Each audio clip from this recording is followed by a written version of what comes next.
Welcome, guys. It's been a long time, but today we have an episode of Balance with Boots. What? Hi, Boots. It's been like a year. It's been a little while, yeah. Has it been a whole year? I think no, it has been around. I don't think so. I think there's like a small balance change not too long ago that we probably covered. And we managed to get like a 90-minute discussion out of it. Yeah. So, guys, one of the announcements on the blog post that was, and I said this already, but it's basically just news of news, was at least that there's balance really soon. So, it's not in the game just yet, but they have given us a preview. I think it would have been easy to get carried away with this one because they did talk about some changes to boons and conditions that obviously overlaps with the whole game, so you might expect big stuff. I don't know, Boots, what's your general take on it? Because for me, I don't think this is that exciting, and in fact there's a few things in this that I don't really like, to be honest. I feel like the fact that changing a boon entirely, like the complete functionality of a boon, and the fact that it's not that exciting is kind of telling about how unexciting that boon was in the beginning. I guess so, yeah. So that's the main bit you're a bit unenthused about? No, not at all. There's some things in it that there's one particular thing, like I just skimmed through it. I didn't really look too deeply because I wanted to do it with you mostly. But I did. I looked through it deeply. Oh, all right. Well, good. Go. We'll have two perspectives then, and but there was one thing that caught my eye in Renegade that made me just like cry a little bit, you know. Really, so, I have a mesmer change that's made me cry. Really. Okay. All right. Well, we'll have to get to that at some point. But no, overall, yeah, I don't know. It's hard to tell you overall what I think about it because again, I just skimmed it. But some interesting changes, but I don't think there's anything insane. Yeah, I quite like the break we've had here because I actually went to the Reddit a little bit after I was reading about it to see what other people's take. And I always loathe community response to balance patches in general because they're always so single-minded about just their bit of the game that they play. And it's like, oh, this patch didn't do X for my bit of the game. The devs are so stupid. Like, they're so narrow-minded, they don't realize that there is a lot of other dynamics moving around. And as far as PvE is concerned, which is obviously what they're really interested in, people I think are a bit fearful about the class balance afterwards. But again, like for the viewer here, on most balance of boots, we try not to be like too precisely predictive about exactly what's going to happen, because especially with like a boon change, it's kind of really hard to figure out exactly how things will feel. It's a bit like, you remember when they removed expertise from PvP, and like there's a big shake-up at that moment. It is hard to figure out where the balance will be after all.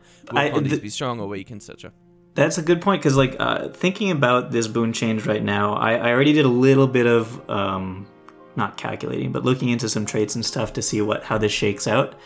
But the fact that the boon that as it was before was kind of very like ubiquitous in the game, you could get it pretty easily. And now that it does something completely different, it's kind of crazy to me to see that other changes weren't really made around this change. Are you talking about resistance? I am. Yeah. Resistance. No, it's resistance and retaliation. Right, you're talking about... Wow, okay, we'll get through it. We'll get through it so that everyone's clear. All right, here we go. So here's the devs' comments at the start. Once again, the screenshots you'll be seeing in this video are from the wiki-hosted version in which the community has got all these beautiful skill icons on there. Well done, everybody. It's been a long while since our last major balance patch. In this update, we're preparing for Cantha. And by the way, let's remember that I don't want to say this a million times the whole way through the video, but it is prep for Cantha. It could be making space for new elite specs. Where you see some functionalities removed, you might see it be re-implemented in a new way on a new elite spec. This has happened before every expansion so far. Yeah, it's a bit like the change to Plague form, which clearly was Scourge-minded. By cleaning up long-standing frustrations with boons and conditions, as well as by positioning existing builds as new potential sources of alacrity and quickness in group play.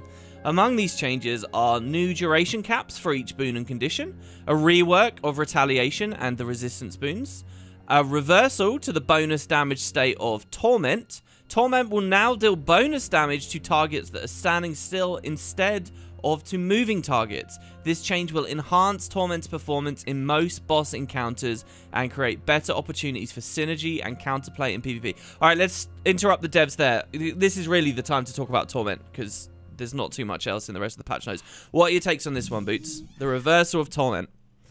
Well, it's good for boss encounters, I suppose, because I mean, there's some bosses just stand still all the time. For example, in raids, and you probably want to, some bosses stand still in fractals as well. In other bosses, you want to kite them. So I guess it's like a 50-50 chance that you're either kiting a boss or you know what? They all stand still when they do their attack anyway. So I think this is better for bosses for sure. Well, okay, so like that's kind of a discussion of efficacy, I suppose, right? To me, as a general principle, I actually think this is amazing for PvE. I think the actual experience and flow of the game is cooler under this scenario. First of all, there was like a bug which meant if the boss never moved until the coordinates first updated, it was always proccing double torment damage. I don't know if that had been patched a while ago, but that was true for a long time.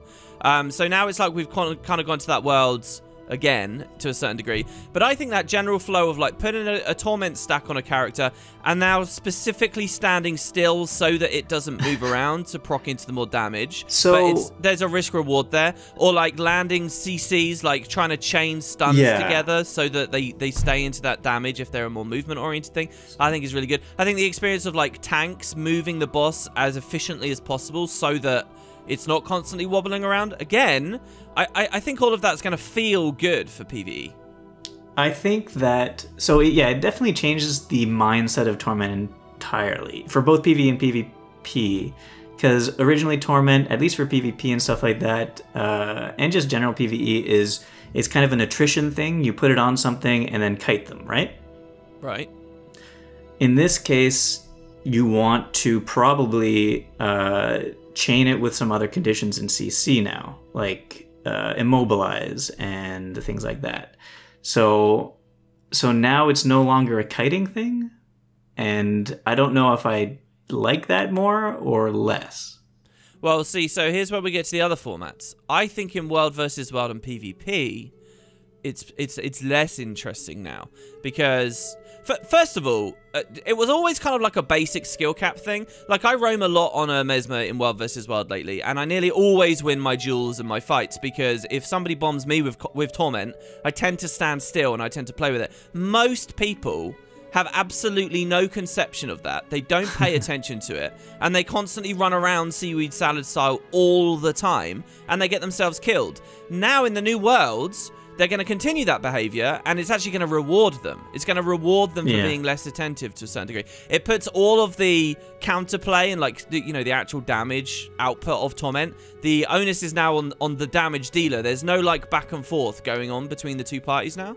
And I also think we lose a little bit on the chill, cripple Torment interaction. You know, like the idea that you're forcing... This can happen in PvE as well to a certain extent. The devs have just never lent into it. You're forcing someone to move somewhere because, you know, they're going to get ganked or they're in some kind of big AoE or whatever. They've got to move, but they also have a bit of Torment and Cripple on them, and it's like, oh, but it's going to be really hard to get out in time. So, you know, these are the nice... They should just stand still in that case. Well, yeah, and you're trying to figure that out dynamically, and you're trying to think about how much Torment there is. These are fun interactions and interesting guesstimations to make during fights. I think all of that goes away now, really, and I think that's a little bit lame, to be honest. So, but it's a mixed bag. As far as PvE is concerned, I do think this will be more fun there, and I'm looking forward to more Torment-oriented builds there.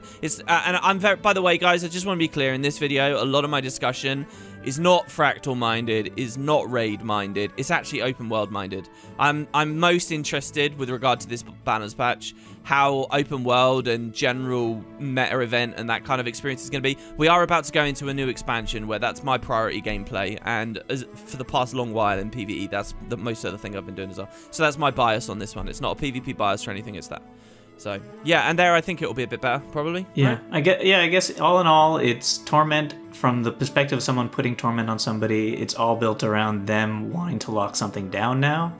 Yeah. And on the perspective of someone receiving Torment, you're just always moving now. I saw an amazing comment as well, Boots, just to wrap this up, which is totally going to happen, not just me, but to everyone. In situations where you're receiving Torment, PvP World versus World mostly, but some other areas, when you're receiving Torment, it's going to take me a long time to rewire my brain and to make sure I'm constantly moving now. That's going to be brutal. But I think I'll get there pretty quick because it's so easy to be constantly moving in Guild. There's so few like channeled abilities and stuff where it's like, oh, don't cast Meteor Shower because I got a lot of torment on me and I'll die during it. That happens so rarely. Do you know what I mean? Now we gotta do with Confusion. You only take damage when you're not using skills. I know, it's so weird. I mean, what I would have loved is if they'd well, I don't know whether I would have loved this, but reversing the effect only in PvE, but that would have been too confused. I know. Yeah. All right, let's get back to it. Let's talk about the Retaliation Boon. The devs say it has long been a pain point, both in PvE and PvP. It's not particularly impactful to use, and it's never fun to play against. We've replaced it with a new boon, Resolution, which complements the existing Protection boon by reducing incoming damage from condies. Now, they already have this stat, like, for example, some runes already have this. It was just an implicit attribute you couldn't really see or anything. Now it's a full-on boon. So, Bleeding, Poison, Burning, Torment, and Confusion all hit 33% less when you have this new boon on you. And that's called Resolution. Many traits and current skills that were giving Retail, they've now just swapped. They're now giving Resolution instead. As always, the detailed patch notes will tell you exactly what's happening for each profession. So, takes on Resolution and what they've done here. What do you think? I think, okay, so Retaliation is a boon that has some synergy with some other traits, so it has its uses, but unless you're in World versus World as a player, it's not that important to have. Right. So, yeah, I could see why you'd want to change it for something more interesting. Is this more interesting? I don't know. I've always wanted to just roll in the incoming condition damage from conditions into Protection, just to have that as its own. It would be way too powerful, probably. Protection well, Soul Beast gets that. Soul Beast actually has that. Yeah, Soul Beast already has that as a trait, but you could always just change that trait. Or stack them together now. Yeah. But yeah, no, this is fine. It becomes basically the counterpoint to Protection, and you get Retaliation from a lot of sources. Would you say more or less sources than Protection? Less. Definitely less. Definitely less. You think? Yeah, Retaliation is only on precise classes in very specific areas. You know, some classes were never made to have Retaliation at all and only kind of got it later as a sympathy thing. Yeah, I guess so. All right, so you get it less places than Protection, but you could have it for more uptime than Protection for certain classes, for sure. So it's going to be really weird to see how this shakes out. And, you know, I mean, it makes sense that they put this in here as the change because of the change they're doing to resistance as well. The thing that concerns me with the Retail thing is just kind of this swapping of effects. You know, like, oh, it was giving Retail, and there was a specific idea behind that trait line or that skill, you know, or that theme.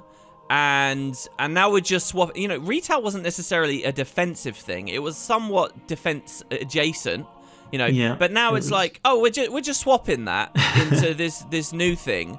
And that really is what they've done, guys. You know, they've gone as far as changing like a trait name, so it doesn't sound too bad. But I don't know whether that's really going to lead to the greatest results there. Do you know what I mean? I would have expected they were a little bit more, you know, bespoke about the different places that they put this boon in, but they weren't. So it's going to lead to some weird stuff. All said, though, Boots, I am kind of excited about it, especially as a PvE player.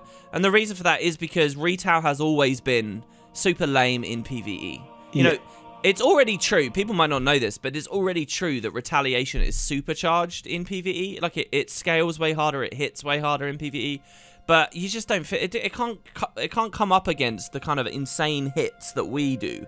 And they've also, kind of got a problem. Yeah, so I was just gonna say, also PvE, they attack a lot slower. Yes, they do. So it's like there's like Flame Legion using flamethrowers, which maybe Retail will be kind of fun to see.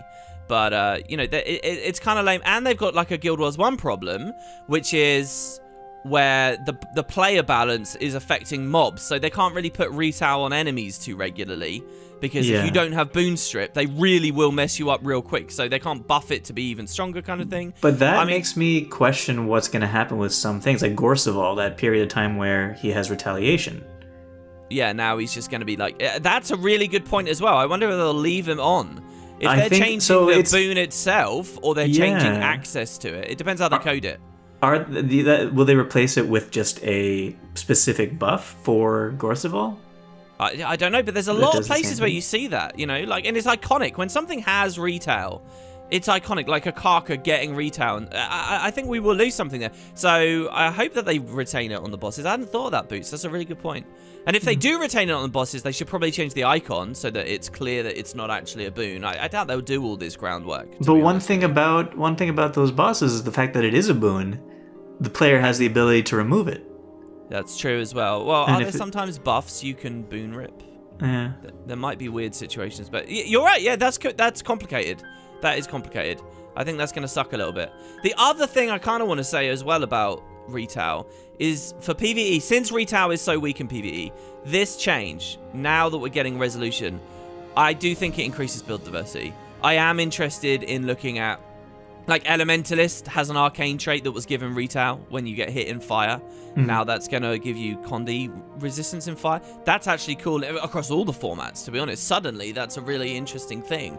I was looking into the traits today, and so, like, Scrapper without retail, you could get up to 44% Condi damage reduction. So with the retail, you'll get up to, like, 87. Obviously, it's not additive, but you understand. Yeah. Renegade is like 35% plus an additional like 50 with a 30 to 40% uptime, and then 20% additionally from your hammers in Jalis. So that gets you up to like 93 if it's additive, but it's not.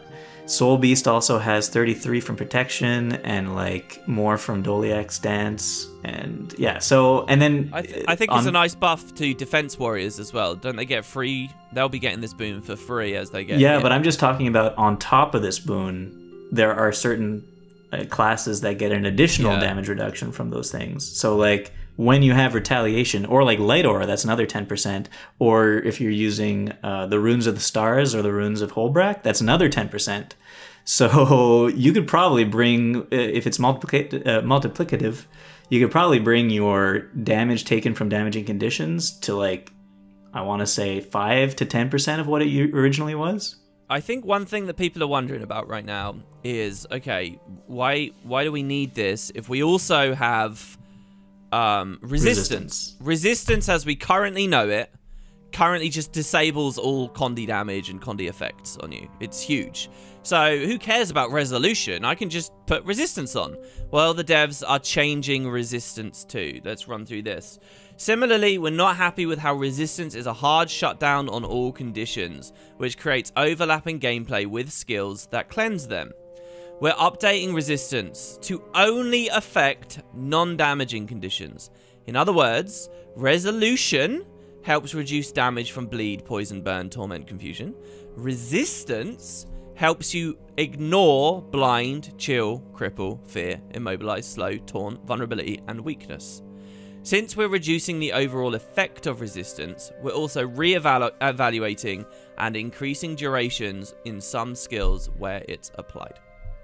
So I think this is actually quite genius because you can't really easily like scale the efficacy of chill and cripple and stuff. You can scale their durations obviously, but the efficacy of them you can't. So having this just totally nullify them as resistance already does, and the new one can actually scale damage, I think is really good. So these two balance with each other, right? They balance with each other. So that's the thing. Resistance, named resistance from the beginning, didn't make any sense because it was immunity. It should have been a boon that said immunity, not resistance. That's a good point, actually. Yeah. So now it is actually resistance. Taken by itself, this change would have caused a lot of problems. It might still cause a lot of problems. For example, with builds like Malik's Revenant, which the whole point of it is to take conditions from other people to yourself and gain resistance.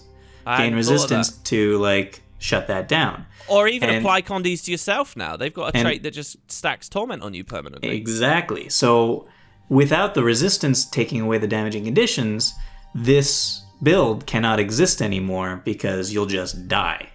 Well, yeah, clunky, yeah. Really quickly. So, but you'll have to work now resistance and other ways to reduce incoming damage. What that build really wants now is resolution. Basically, a lot of places that currently have resistance, you want resolution. That's what I'm saying. Yeah, sorry, I said resistance instead of retaliation. Yeah, and it's kind of swapped. So another good example I was thinking of, I hadn't thought that Malik's one, but I was just thinking of like some of the symbols like Warrior's Heelsig. Like after this patch, and I was really expecting a change to it. After this patch, the Warrior will press his Heal Signet, expecting to, you know, shrug off condition damage. And he's just going to become immune to like cripple and stuff, which I suppose is of some value to and thematic to the class. But you know, I feel like a lot of groundwork has to be swapped around, you know. And have the devs done that in this patch? To be fair, Warrior does have access to a lot of condition removal right now, so it's not... and then they could go the other way. Look at doesn't Warhorn splash out resistance at the moment now? And you might expect that to, you know, help you with your damaging conditions to a certain degree, but it's not going to anymore. Berserker I mean, it will stance cleanse might on have activation, to be, so... Berserker stance might have to be tweaked a little bit as well. I think that it's definitely interesting. It is rough, though, for Malik's Renegade, Revenant, because I think you're kind of forced to run the Corruption line as well as now the Jalix line. You kind of have to run the Jalix line for all the resistance. Resolution now. Oh yeah, you could pair them together, I suppose. Yeah, and probably also you're gonna have to run Renegade as well for the 35% additional. And you can get it on CC as well. Yeah, Renegade. So you could only now run Corruption. That particular Grandmaster and Corruption with 2 other lines. So you're kind of stuck now. Yeah, do you know what I want as well, Boots? I kind of want them to just rename Resistance and the icon. I don't like... I'm struggling to... My old man brain is now going to have to figure out Resistance and Resolution. They sound similar. They're too similar. Although Retaliation was also similar to begin with. I guess so, yeah. I guess so. I mean, but it's very clear the concept of what retaliating is versus being resolute. Yeah, they should not have named it Resolution. Resistance is good the way it is because it's resistance. But Resistance has the added complication of not having quite having the effect it used to have. So I kind of just want a clean break from it as well. Do you know what I mean? Just throw it aside. All right. Yeah. So we spent a long time there. That's basically the big 3 as far as the changes. My favorite of them probably is the Torment one. I think it will have a little bit more impact on my experiences in the game. Oh, by the way, just with these changes immediately, just thinking of it, I think that Guardians really come out from like a roaming perspective. Guardians come out of this really well because they're just so Condi resistant. With all of that retail they used to have, they're just laughing in the face of conditions now, which I think is very huge for them. But then they do actually lose a bit of pressure. You mentioned a second ago, it's really only good in World versus World. There are a lot of times I remember where just because you have to strike through retaliation, it would really swing the effect of a 1v1 in kind of a subtle way, but it would do a lot over the whole fight. You know, you look at your damage taken log after you're dead, and the top thing that hit you was retaliation. That was always lame because it was like the player that did that to me didn't even cognitively think of it. He just got it for free on his virtues or whatever. So I kind of like that as well. I like that change from like a PvP scenario. All right. Retail has gone. Hopefully that point wasn't too confused there. So another little change. We don't need to get a big chat out of this. Duration stacking boons and condis now behave consistently. They directly stack durations, added from all sources. They don't have hidden stack limits. And generally they have shorter max durations. With most non-damaging condition durations stacking to a max of 10 seconds, we aim to reduce situations in which players can become stuck in combat for a long duration condition, preventing them from using their mount. Which is I find that amazing, Boots. That's what's on their mind. The mount thing. It's I mean, that's such a PvE oriented. It's very PvE oriented. It has happened before. Like you're crippled or immobilized for 2 days for some reason. Yeah, but it's at the same time though. It's like, you know, what value is condition cleanse in PvE, ArenaNet? You've just made these changes to resistance and resolution. Am I actually going to be getting hit with condis in the new expansion? Is it actually going to happen? And I don't just mean in like niche end game areas. I mean as a general course of gameplay. And I don't just mean like conditions that will drop off you in an instant because it's blind spam, which is basically what we saw in Path of Fire, or a bit of burn, which will run out real quick. I mean, what is happening here? Do you want me to run Condi Cleanse in PvE? It's like there's a whole facet of buildcraft that is now even less relevant, because I did used to run Condi Cleanse so that I could cleanse and get on my mount, and now maybe I'll wait. I mean, 10 seconds is still a long time to wait. I'm probably being hysterical. So these numbers don't change if you have Condi duration or Boon duration, right? These are the maximum numbers no matter what. Yeah, I think these are the absolute caps. Yeah. Okay. All right. Sure. I mean, fine. I think this might cause some... It won't cause that many issues, I guess. Boon stacking, it won't be that big of a problem. Yeah, no, I think it's alright. Yeah. Obviously, the intensity stackers aren't on the list. But as far as condition damage done, the intensity stackers aren't affected in any way. So you can still, Yeah. stack them up well. All right, let's talk about... Oh, Boots, we've done it again. This is bad. We've talked a long time about these conditions. We've been exhausted at least. It's you talking this whole time. All right, okay, Mantras. We'll fly through this. I don't like this change. I shouldn't say that first, but... Yeah, you haven't seen how it works out. No, I have seen through my mind's eye. All right, here we go. We acknowledge that there are significant flaws with the core gameplay innate to mantra skills. And this is... Boots, do you want to explain to them what a mantra currently is? A mantra is a skill. It's a utility skill or also healing skill. That kind of stuff. You hit it to prepare it. It takes like 2 to 3 seconds to prepare. And then when it's prepared, you have like a number of uses that recharge over time. If you use all 3 too quickly, then you have to re-prepare it. Yeah. So it's basically the punishment of mishandling these skills, or the cost of blowing the last charge, is you're going to have to re-prepare it on this long commune. Yeah. In which case you're vulnerable or whatever. We acknowledge there are significant flaws with the core gameplay innate to mantras, and that this was a problem exacerbated in Path of Fire when we switched Mesmer mantras to the ammo system, creating an incentive to not use their final charge. This is a poor user experience and something we've hoped for a long time to be able to come back and address. I like how could essentially, if balanced correctly, could be an interesting strategic experience, has now just become a poor user experience. Yeah. Anyway, needing to prepare for combat by using a sequence of skills with a long casting time is not fun. I agree with that, by the way, Boots. I really do. I avoid mantras in regular PvE because it is annoying, isn't it? Every map load, you have to rechannel them.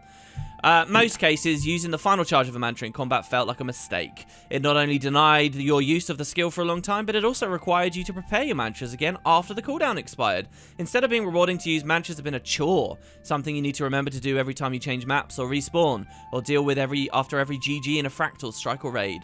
Holding your group up while you, again, prepare each of your mantras never feels great either. So one point here that I want to respond to on the using the final charge of your mantra in combat feels like a mistake. That's because it is a mistake. Well, no, but not necessarily. I mean, in some really intense PvP situations. Fine, I agree. But when you do it because it's a mistake, it is a mistake. And if it doesn't feel like a mistake because you were doing it on purpose, it's not a mistake. It's gameplay. It's the way you're supposed to be playing the game. Well, they say felt like a mistake, so... But unless you did it on purpose. I guess it's... I interpreted their comment altogether wrong. Using the final charge of a mantra in combat felt like a mistake, not feels like a mistake. Yeah, I know what you mean. I think there's an interesting interplay there. Mantras as they currently exist, yeah, they feel clunky, but they've got something to give. And I can see why they are the way that they are, It's just like, try and tweak it right. Yeah, anyway, continue. During the development of this balance patch, we tried several alternatives, including automatic preparation out of combat, but ultimately we found the best course of action was to simplify the mantra skills and remove the preparation mechanic altogether, as this ensures that we have consistent behavior between Mesmer and Firebrand mantras, as well as consistent core functionality between PvE and PvP game modes. As a result, in this balance update, we have decided to rework the mantras into simple ammo skills. What this means, no prepping, blah, blah, blah. You know what that means. Yeah, so, what do you think? I think that although in my, the back of my brain, I'm like, it's just simplifying the game more and it's making interesting things about skills go away and kind of just homogenizing everything. I feel like I'm going to probably enjoy the fact that they're just ammunition skills in the future. Yeah, you voiced my thoughts exactly. I'm of the same mind. I don't like it. Name me a more boring skill. An instant activation skill with absolutely no parameters around it that just slowly recharges. Like, this is the most boring type of skill you can possibly imagine. At least the firebrand ones are like cones, you know, so there is a bit of angling to aim them. This is so boring. We lose a little bit of skill icon art. I think there is something lost here, just a little bit. Which kind of sucks, I think. I mean, if they were clever, they might actually be able to keep all the skill icons. Oh, well, here we go, though. Galaxy Brain. They use the now unused skill icons for the next expansion because they don't have enough time to do all the skill icons for the next expansion. So they're not going to be that lazy, are they? I mean, if you look at when they brought the tomes back on Guardian. You don't get all the old icons and stuff, or even the old animations. Tomes, as they came back on Firebrand, flavor-wise have returned, but in all other senses, they're not really in the game again, are they? True, which is interesting. Anyway, so yeah, you know, I'm a bit mixed on this, but I will say two things. Open world, I'll probably be using mantras more. I'll probably be a lot more excited to play my Firebrand in open world PvE, which is actually one of the things I just wanted this patch to do. Give me more fun in the open world PvE. So, fine. The other thing I would say is I think this is another buff for Firebrand, really. Yeah, it is. In terms of usability, quality of life or whatever, on top of those other changes above, I mean, honestly, I might even try roaming in World vs. World. Really. So what do you do with, like, the traits that do stuff on final mantra use? Well, you keep them, don't you? Oh, well, yeah, I don't know, because they don't have... Maybe they said something. See, here's what they should do. At the very least, they should keep this idea that there is, like, what the final charge should be the stronger one, but you have to build 3 consecutively before you get access to it or something. You know, so then there is still a little bit of that, oh, do I want to use that charge yet, or do I want to wait? There is a way through it. You just said something that genuinely made me realize there's a brilliant way of getting through this. Do you get what I mean? Like, if you charge 2 back-to-back without spending, maybe there is a strong one, and it's immediately ready for you. So there is still this balancing of resources going on. That could have been a thing. I guess they don't have the capacity to code it in. That might be something for the new Elite specs. I hope I've articulated that well, or that I'm not. I think I kind of understand what you're saying. Yeah. Yeah. Okay. Right. So let's move on. Next, general changes to better indicate which skills deal Defiance damage. Icons within skill tooltips that represented applied control effects are now purple. Cool. I don't think that's just cool. I think that's amazing, Boots. Really. Yeah. I know that people are probably overstating it a bit, but I want to overstate it too, because this is one of those really important... I'm sick of doing DRMs, public DRMs, guys. I love you. I really do. I like playing the game and it feeling populated. But please, break the bar. Please. Do you not know how that works? Well, look, now it's in purple. You can see how it works. I guess I should wait. It's on the back burner for a while. I've had a CC guide that I was working on a while back that I never actually put to fruition. Do it, dudes. Do it. But I gotta wait for the tooltips to be purple. Oh, that's true. But then do it in tandem. That would be so good. Yeah, okay, the exposed effect. Just for people to be clear, when you break a break bar, often it won't just stun the boss, causing you to have damage uptime, but it will actually put a debuff on them. That means they're hyper vulnerable to damage. That debuff is called exposed. Exposed has got a change here. It is placed on many bosses when the Defiance bar is broken. It's been adjusted. It now increases power by 30%, Condi damage by 100%. So I had a big discussion with some friends in Discord about this last night. What are your immediate takes on that? This is going to become a maths conversation, which you know I abhor, but go ahead. I wonder why they make them different. Well, see, I think I have an answer for that. Okay, Let's be clear. The current world we live in is both direct damage or strike damage or whatever their terminology is, which, by the way, I think this patch is actually going to create that terminology, which is nice. But direct damage and Condi damage is both 50% in the game right now. They're even at 50%. I know why. Go on.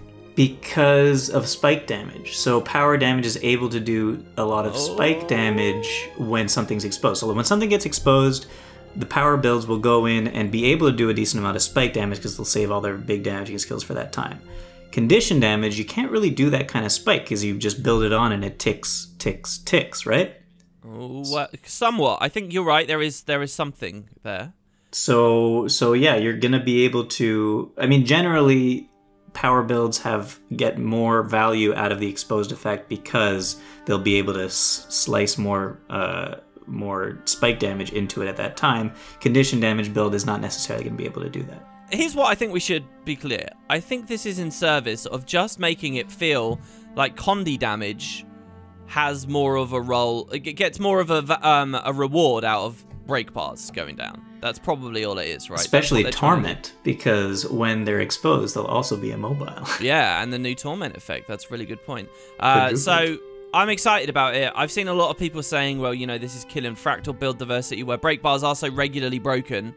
The way you can utilize this is huge, and now Condis are going to be the just go crazy. Yeah, so I don't know. Again, slightly unpredictable, but I get the impulse. I guess we'll just see where the balance lands. Yeah. Right. I think that's all. Oh, no. Text on many damage increasing profession traits, runes, and sigils has been clarified to indicate whether they do strike damage, Condi damage, or all damage as appropriate. So I think this phrase strike damage is what they'll run with. I think it's we're very late in the day here for this, but I'm happy that we finally kind of have a proper term for it. Do you know what I mean? So yeah, instead of power damage. Yeah, and that's nice, or hit damage, or whatever people have been using. Yeah, so yeah. So there you go. A couple of item changes: Superior Sigil of the Stars, which is basically the Celestial Sigil, and the Celestial Stat combo. They both now increase concentration and expertise. Hell yeah! That's with no nerf to any other numbers either. So, did you do the numbers on this, Boots? How much more raw attribute did they just get? Oh, I don't know, but I love it, whatever it is. Let's. I'm gonna be the maths guy for once. You ready? Yeah. I'm gonna be the maths guy. So. Do you want to do PvE or do you want to do PvP? Okay, I'm not gonna be the maths guy. Let's do PvP. Oh, wait, no, we can't do PvP because there's no Celestial in PvP. Maybe we could just do the rune. You know. Wait, hold on. Celestial. I'm doing this. This is PvE. We shouldn't do Copy this, all. Boots. We shouldn't do this. You could put a little mark in your thing to edit. We'll see you guys in a second. We'll see you in a second. All right, wait. What are we doing? So what is this? This is a fully ascended character with the food and a fully stacked sigil, all Celestial, yeah? Yeah. With the runes of the stars, sigil of the stars, etc., etc.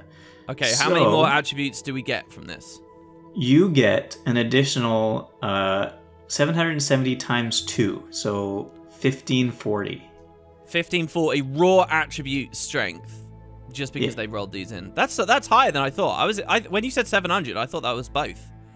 No, it's all together. So 1540. How much is that actually in actual like boon duration, condition duration here? I don't know. Let's not do that as well. But what I do want to say is concentration and expertise are really valuable attributes that I'm super happy to see. Like, if you look at old Selly Ellie or whatever, you know, one of the things that Ellie really, really likes is having prot on itself and utilizing these boons that it's splashing around. It can now have those for longer, which I think is super meaningful, especially with the new boon changes. So, just to let you know, I got it here.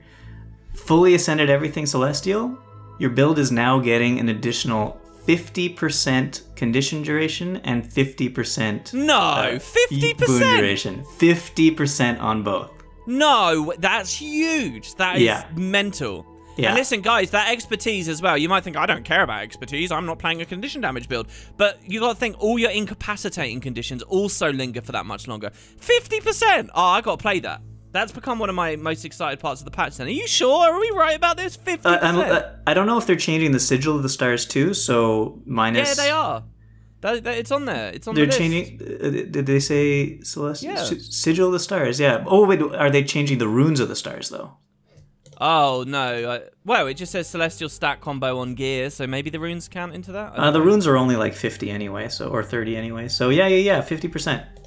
That's crazy. Well, there you go, guys. Anyway, so a bit of a buff for Celestial, or potentially a massive one. Mounts. The Griffin Swoop now does more damage based on velocity, so... Sure, that's kind of cool. I wonder how well that scales. I want to see if you, like, dive bomb something and insta-kill everything. There is a max velocity, right? So I know, but I want to insta-kill things. Okay, well, we'll see. You already could. I remember there was a guy that in the EU Heart of the Mist used to dive bomb people in the arena on the Griffin and just one-shot them with the swoop already. So anyway, now we're finally into the profession balance. And I know what you guys are thinking. You're looking at like 50 minutes on the timestamp. You're thinking, oh my god, there's so much to say. Well, here's the thing. Despite what the devs said at the header here, there's really not that many specific changes with the classes, really.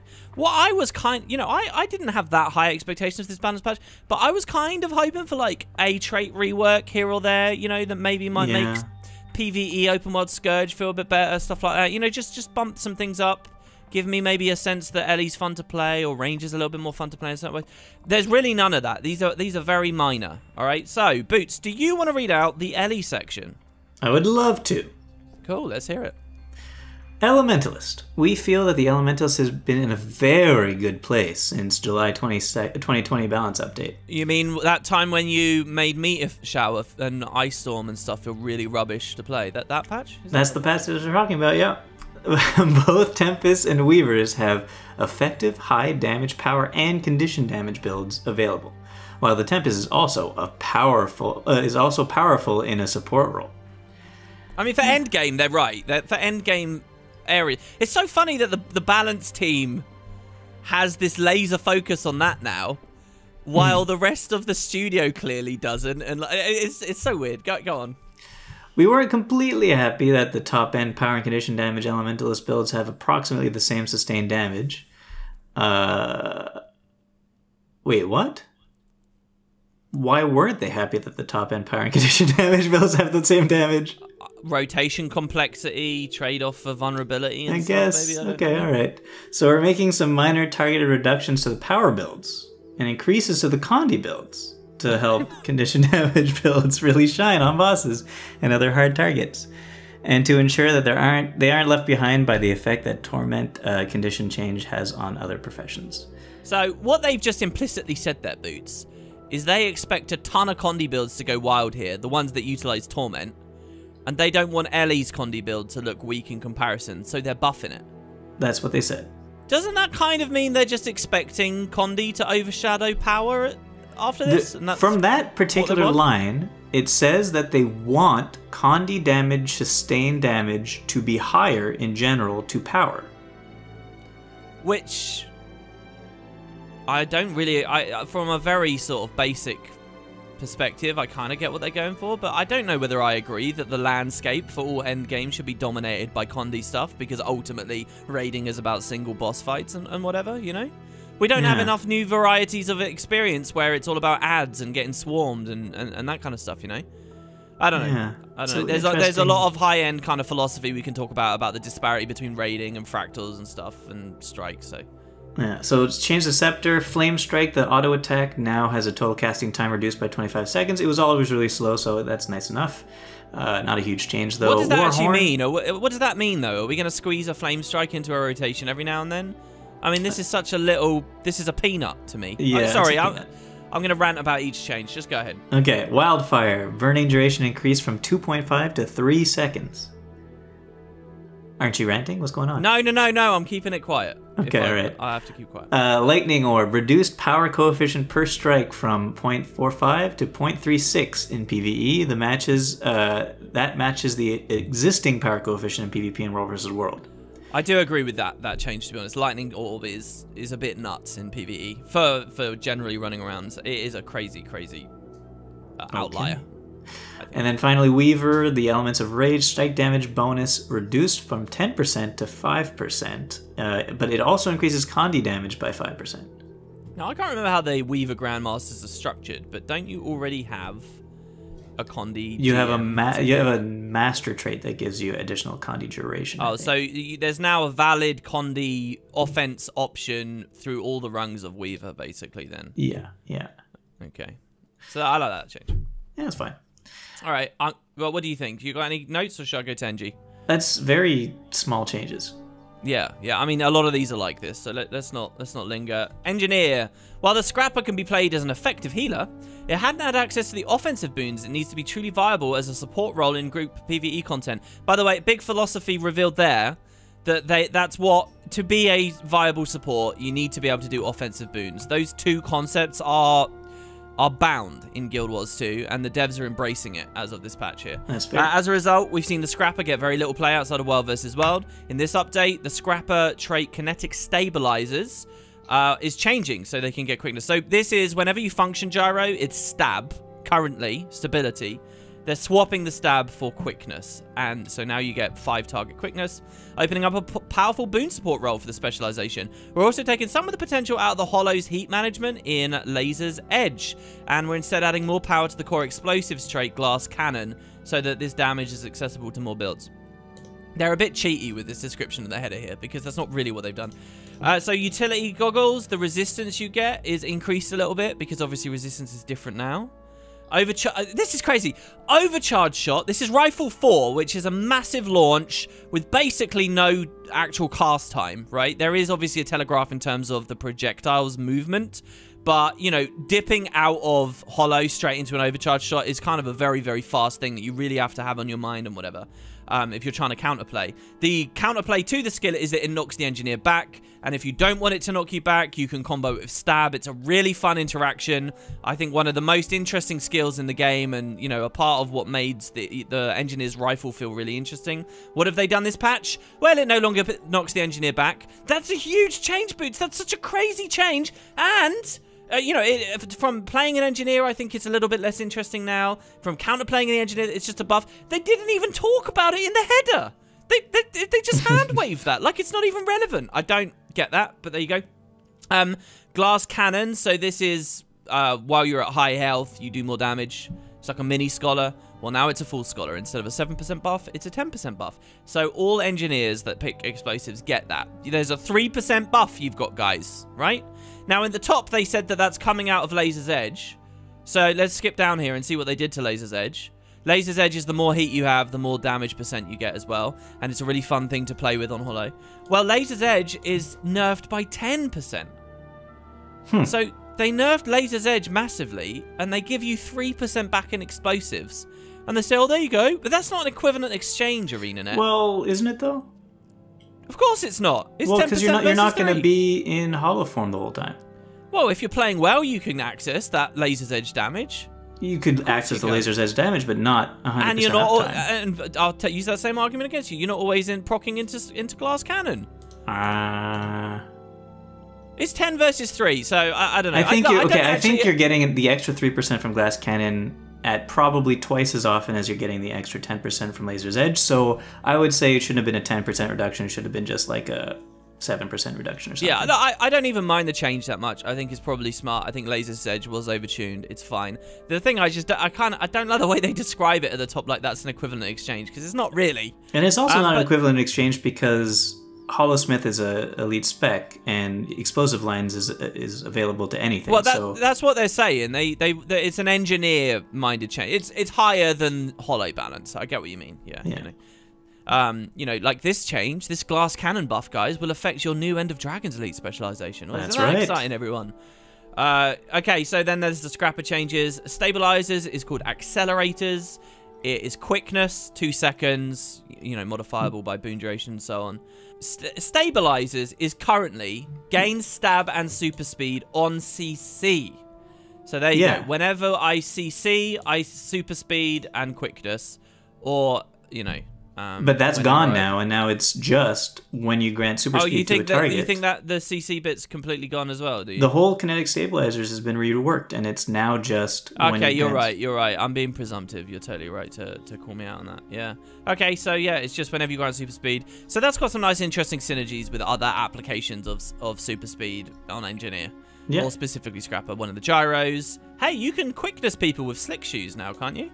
I don't know, with Slick Shoes, does it give it to your friends as well? If they run in the trail, doesn't it? Or is the trail just the knockdown?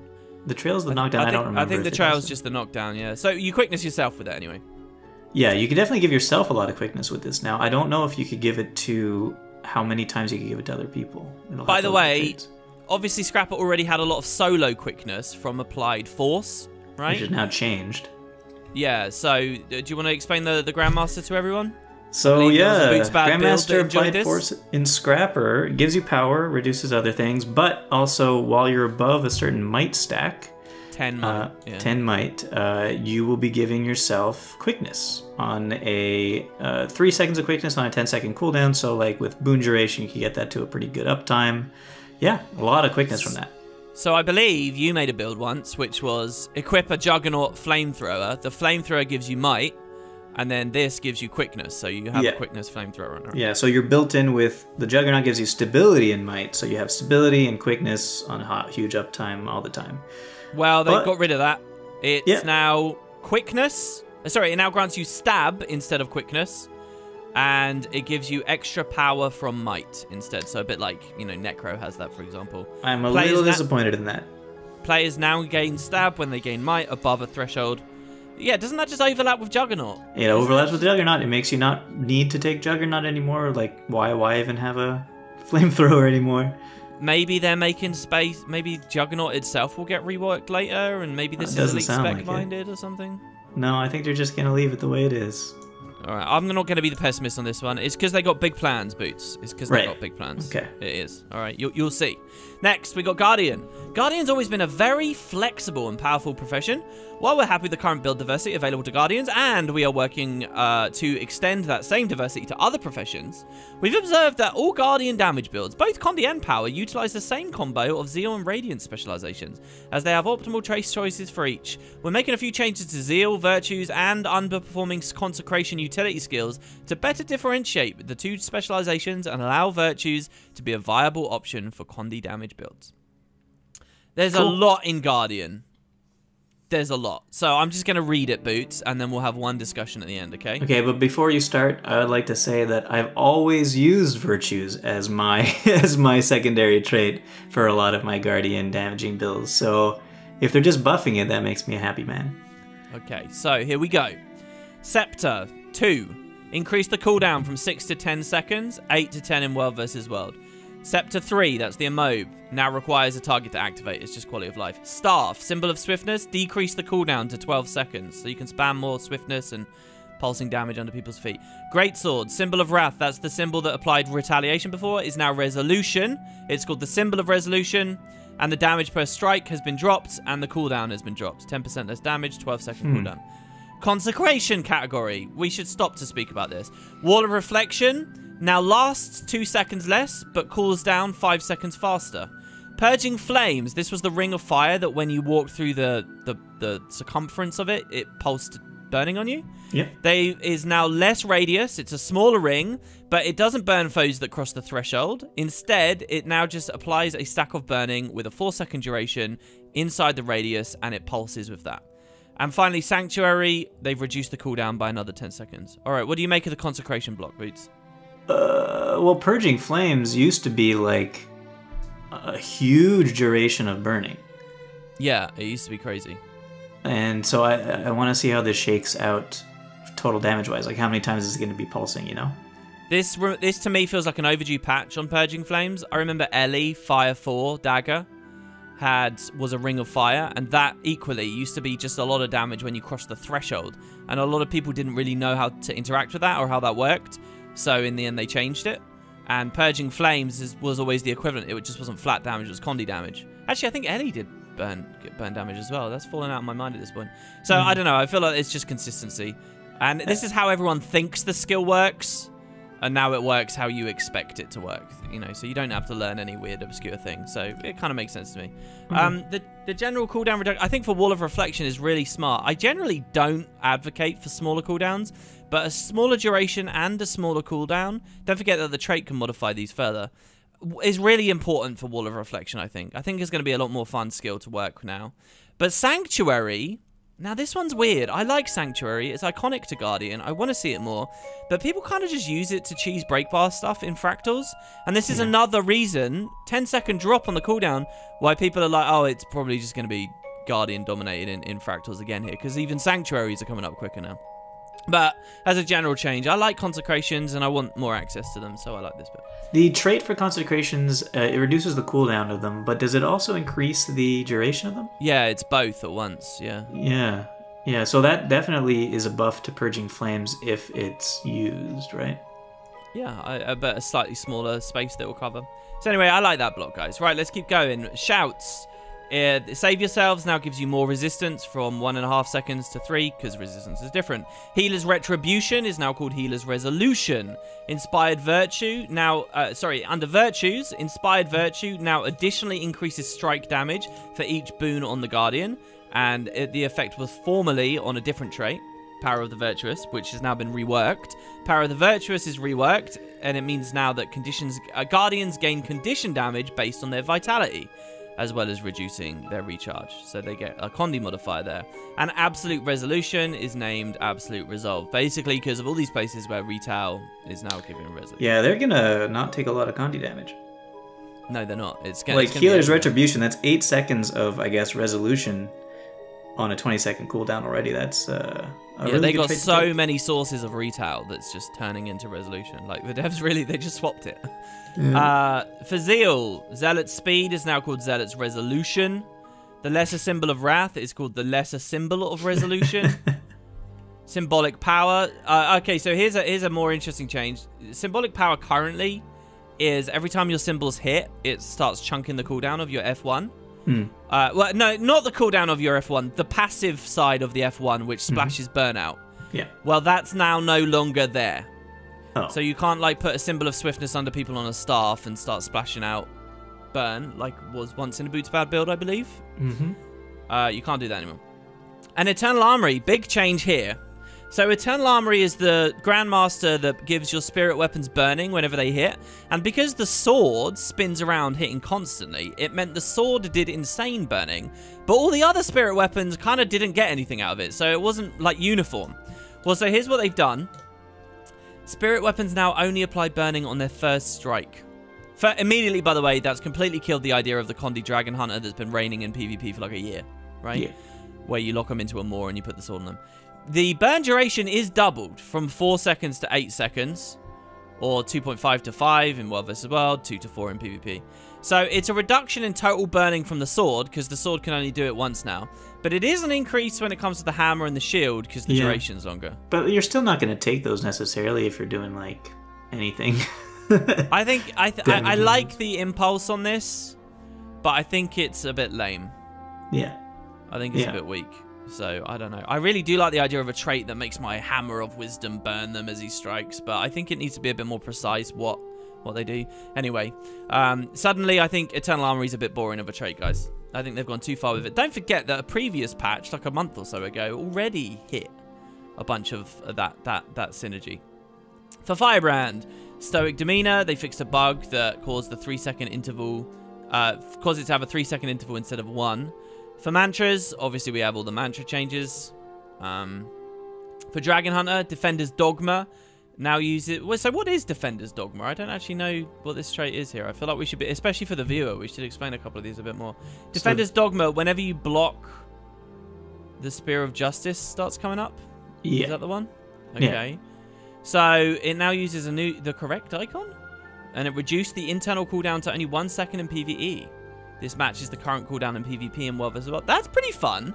So if I block a lot in PvE, I can do my spear spam thing, my Paragon spam thing. That's cool. Pure of Sight now uses the correct icon, and the description has been clarified to communicate that strike damage from Pure of Sight increases with distance from the struck enemy. So what was Pure of Sight strike? Pure of Sight was deal bonus damage based on your distance to the enemy. 5, minimum 5, maximum 15. Oh, okay. I see. So the further away you are, the more damage you do. Longbow, the auto attack doesn't bounce anymore. I actually kind of like that. But it does pierce, and it cripples on everyone with up to 5 targets. Okay. Symbol of Energy, the cooldown has come down. I like that. And the cast time's reduced. And Hunter's Ward, so this is the 5 where you channel and it locks everyone. They've reworked it. The Dragon Hunter now channels the bar for a second, then the barrage comes out, so people can see you channeling it and walk away.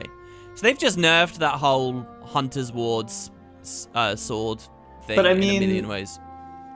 It was very dodgeable anyway. It was. You could see it and you could dodge anyway. But hey, there you go. It's even easier now. Okay. But the other 2 skills will feel more fun in PvE now. Alright, there you go. So that's the Guardian section. Sorry, guys, that there was a lot there. And hopefully you weren't too lost on the names of the skills and the traits and stuff. I know we didn't really explain it too well. So yeah, with this, I don't know if this doesn't seem like nerfs, really. No, it doesn't. Not really. Okay. Alright, Mesmer, do you want to read this section? Sure, yeah. Chronomancer has been steeply overperforming in the damage roll in all content, leading to an environment in which the best way to tackle almost any challenge is to throw more Chronomancers at it. I think they were talking about firebrands, no? Okay, anyway. On the other hand, Mirage hasn't been performing at the level we'd like it to. It's been relegated to a damage roll in only few specific boss encounters in which confusion is particularly potent. Twin Largos. Yeah. With this update, Mirage will see general improved performance from the change to Torment condition, true, with the option of using a reworked Chaos specialization that will now better synergize for condition damage and support builds. We are also creating a possible Boon support role for Mirages using the Staff by changing Chaos Vortex, Staff's ambush skill, to grant Might and Alacrity to up to 10 allied targets. Interesting. I just want to remind people at the start of this video, I did not like the Mesmer section. I think there are some really dodgy changes in here. First of all, Boots. Good one. Dodgy changes in the Mirage section. Oh, I see. Yeah, that was totally intentional. What? Well, are we just ignoring the idea of like Alacrity being a chrono thing? I know broke down and it's on other classes and stuff now, right?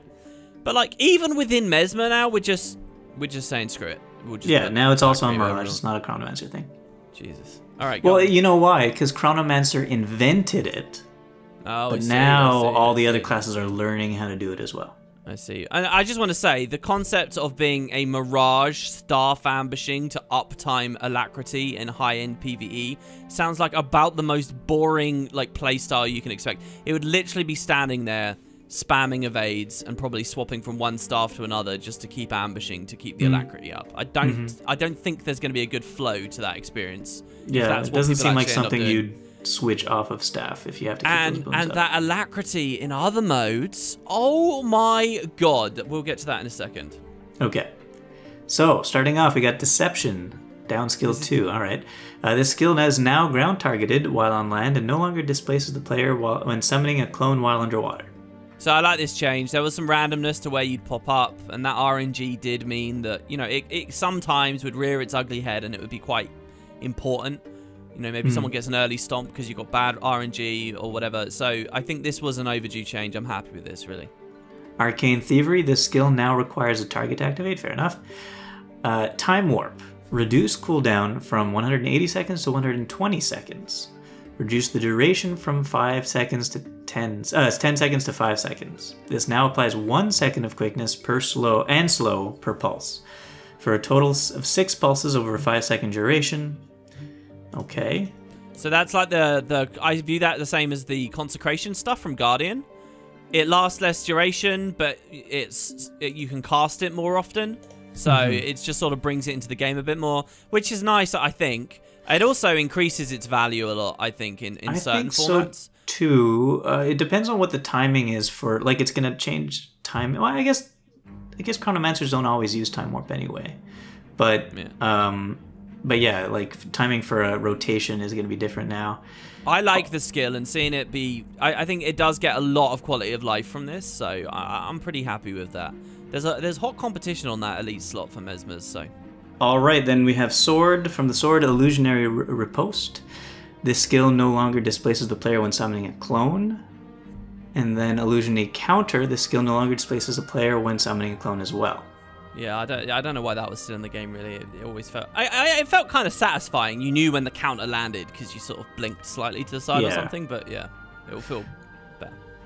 Then Staff, Winds of Chaos. Increase projectile speed by 25%. So Winds of Chaos is the auto. It slowly moves out and it bounces, applying a condition or a boon based on whether it's an ally or an enemy, and then it will bounce twice. Yeah, so it's slightly faster in movement speed, it's slightly faster in casting by 0.1 seconds. The aftercast animation lock is also reduced by 2.2 seconds. Fix an inconsistency with projectile behavior after bouncing. This skill now applies Torment for 5 seconds to the first target struck, and Confusion for 5 seconds on subsequent hits to the enemies. Oh, okay, so it is consistent in what it does now. Yeah, there's no randomness on it. Interesting. Allies hit gain 5 might for 5 seconds and Fury for 3 seconds.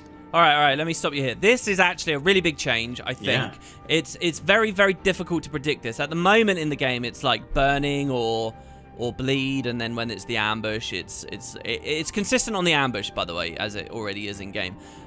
This is a really interesting one.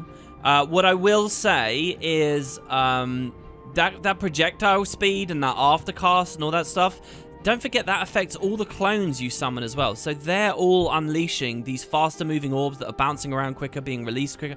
I'm really interested to see how much more regularly this stuff's going to be coming out now. How much might and fury are we going to be getting from this? And that means they'll be critting on the bounces and stuff a little bit more regularly, so sharper images more regularly. This, to me, and again, I don't know how it will feel with the resolution changes and stuff, but it looks like a big buff straight away. I'm thinking world versus world and PvP minded here on this Winds of Chaos thing. And then we got Chaos Armor, reduce the recharge to 25 seconds. This skill no longer applies a random condition to nearby foes when cast. Instead, it now applies blindness and confusion to nearby foes when cast. That's an epic buff. That skill basically felt like a dead skill. That's an epic buff. I can now reactionarily use that right before, you know, some big hits coming in. That is, honestly, that's a massive buff for Mesmer. And also, think about like its synergy if you're taking Ineptitude or whatever. So you'll be stacking even more confusion on top of them because it's blind. So yeah, these are two changes already that look like Staff is getting turbocharged to me. Yeah, but okay, but this doesn't affect Chaos Aura itself, right? Like, you're still going to be doing random conditions when you're hit with Chaos Aura. Yeah, I guess it still applies Chaos Aura on top of that on activation effect. Yeah, okay. Then Chaos Storm reduces the recharge to 25 seconds in PvE only. Then finally, in Mirage, the Chaos Vortex, the ambush skill for Staff, the projectile now only strikes enemies. Up to 10 nearby allies gain boons. The boons gained are now Might, 8 stacks. What? 8 stacks of Might for 15 seconds in PvE. 4 stacks and 6-second duration in PvP and World vs. World. And Alacrity for 3 seconds. Okay. Wow. So this is not... I don't really know how to even begin my discussion on this. First of all, it's unpredictable because, again... okay, I want to talk about World vs. World and PvP. Already, like, let's look at World vs. World precisely. Trailblazer Mirage is already, like, one of the king roamers, like, by a long way. It's already disgustingly easy to abuse Staff Chaos interactions in that format and just dominate. It's already so easy. What I can see here is they're giving Alacrity to a king build. Now, I'm assuming that Chaos Vortex gives me the Alacrity and gives me the Might. It's giving me 25 Might that I ramp into way quicker than the build currently does. Way quicker. And Alacrity. This, on top of those other changes, I basically get a whole extra skill with a Chaos Armor change. Winds of Chaos is being bumped up. They're about to talk about some Chaos buffs as well. I honestly, looking at this, I might be wrong because I haven't playtested it. I don't know how the whole balance is going to come out with all the other changes. It looks like they've lost their minds to me. I'm not joking. It really looks like that. And talking about the PvE, okay, so we've got a Might. We can deal with Might and Alacrity just by having a Mirage, who was also doing their own consistent, easy Condi damage. Like, this to me is really crazy. Really, really, really, really nuts. So I don't know, but my prediction is this is an awful change because it's swung the pendulum way too. It seems to have no respect for what is already the state of the game right now. And I don't want to be too hyperbolic about it, but this leapt off the page to me in a way that most balance patches never do. No respect at all. Honestly, of all the balance with boots we've ever done, this is one of the most extreme moments for me where I'm like, what are they doing? What are they doing? Speaking of no respect, we're moving on to Rodney Danger Time. Remove the critical damage bonus to Danger Time. Beautiful, beautiful. I like how you lightened that up. I like... You're welcome. I've been so crazy. We'll see, guys. You're going to see some footage in the background of me running around on an Alacrity 25 Might boosted Mirage in World vs. World. Like, what? Anyway, go on. Then Chronophantasma. Resummon Phantasm damage is now 75% in PvE only. So they've nerfed that. That's a big shave on chrono damage for endgame stuff. Seize the Moment. Quickness duration per clone shattered has been reduced from 1.5 seconds to 1 second PvE only. Okay. And then Chaos. Illusionary Membrane. The trait has been reworked. While regenerating, condition damage dealt is increased. And condition damage taken is reduced by 10%. That'll be interesting to see how that stacks up with the new resolution. Chaotic Persistence. This trace has been reworked. Gain concentration and expertise while regenerating. That's kind of fun. Chaotic Dampening. This trait has been reworked and renamed Chaotic Potency, which is gain condition damage. Gain additional condition damage while wielding a staff. Recharge of staff skills is reduced. It sounds a lot like we're going to be using that with our new Chaos Vortex. Well, that's a really competitive spot. I probably will still be using Condition Cleanse when Condition Transference when I get CC'd and on Distortion, probably. But that is stronger, yeah, for sure. I'd like to point out that I am sad that Chaotic Dampening is going sorry, away. not Transference, Conversion. Wait, what did Chaotic Dampening do again? I used to use it. Chaos Armor grants protection. So, like, whenever you gave yourself a Chaos Aura, you'd give yourself protection as well. Right, okay. Staff and skills were reduced. And then finally, Chaotic Transference. This trait has been reworked. Chaos Armor grants 3 seconds of protection. Hey, there we go. There, it's back. Yeah. Gain regeneration for 5 seconds with 15-second cooldown when gaining protection. Oh, okay. So there was a minor trait also that did that. So now that's wrapped into here. No. So this isn't a minor trait. Chaotic Transference was a trait you had to pick. It was just in the add-ons. No, I know, but there was a minor trait that gave I get what you mean, yeah. This is a really, really powerful change as well, because that was basically a useless trait in Chaos. It was like you had to run... The old one was you get Condi damage converted from toughness, and you get expertise converted from concentration. So you'd need like a gear set that has Condi damage on it, has expertise on it, has toughness on it, and concentration on it. And like... Well, you know what would do that? It was just weird. You know what would do that? Yeah, go on. Celestial. Oh yeah, the new Celestial. That might have been really strong. You know, people do like a Celestial variant already at the moment on Mirage. That's interesting. Well, anyway, so finally, Inspiration, Restorative Mantras. Heal allies around you when activating a mantra instead of preparing a mantra. Reduced healing amount by 50%. This is actually an interesting change. That might be a sleeper change because... it's going to be strong. You can proc it way more regularly. Yeah. This is going to be very strong if somebody does a mantra build like that. Which is nice because I feel like Inspiration's a bit lame. So there you go. Really, really interesting, the Mesmer stuff. Keep an eye on my videos in the coming days, guys, because you'll be seeing the fruits of all of this when it's actually in-game. Right, let's go into Necro. I want to say as well... Oh my god, Boots, we've still got so many professions left to do. The next professions are a lot shorter, though, generally. Necro is a flexible and durable profession. It's not currently in need of any major changes, but alongside general improvements to the performance of the other condition damage specs, we're improving the Necro's access to condition damage in curses. With improved condition application, we're also making improvements in soul reaping with soul barbs to increase condition damage, and we're making small improvements to the usability of several traits in blood magic specialization. So, first of all, Axe 2, Ghastly Claws. Oh, sorry. Yeah, that is Axe 2. Now requires a target. Lich Form, Deathly Claws. This is the auto that blows people up. It no longer fires projectiles at people behind the player. You actually have to face them, so just a little bit of a tweak there.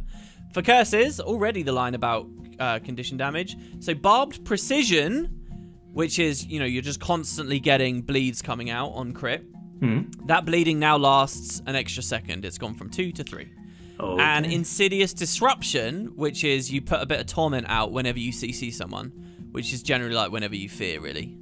Oh, is it specifically only on... No, it's just whenever you CC someone. That torment was only 3 seconds. 1 torment for 3 seconds. It's now 5 seconds. Okay. Now, I do... this is kind of a meh trait, and it's almost like a meh update. But I do want you guys to consider what I just said. It's you're on a Necro. Usually when you land these hard CCs, it's when you put a fear out. And on the new torment effect, that's actually an anti-synergy. Yeah. So I think that they've given you those extra 2 seconds to like compensate to a certain degree. I guess so yeah, I don't like that anti-synergy now, actually. Yeah, and that anti-synergy is kind of core to Necro as well, because they have so much fear and so much torment at the same time, you know? Yeah. Torment plus fear is another... we should have mentioned that at the head of the video. That's a really fun combo right now, and it's gone. It's gone. Blood Magic. Mark of Evasion, that's drop the Staff 2 whenever you dodge. It no longer has an ICD. I like this change. I've always disliked that ICD. So now, if you build a lot of endurance on a Necro, which is a weird concept, you kind of have a build path where you spam a lot of regen and mini bleeds out. Yeah. Kind of like it. Blood Bond.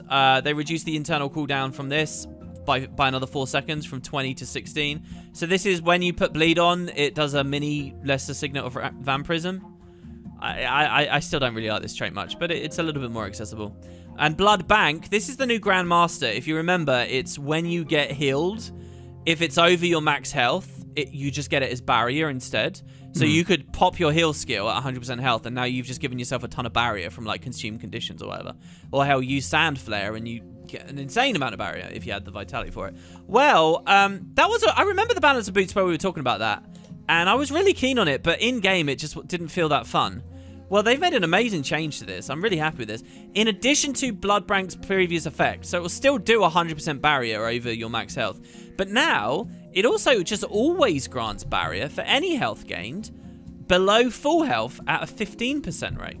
Yeah, that's just like extra 15% healing buff. So it's like the Sanctuary rune, you know, but you could run it with the Sanctuary rune, so that's a lot of barrier. 35% barrier, yeah. And you're on a Necro, so you got all these little life force sources, so they're always just procking in, and it's more life force heals to a certain degree because your barrier's there. I like it. I really do.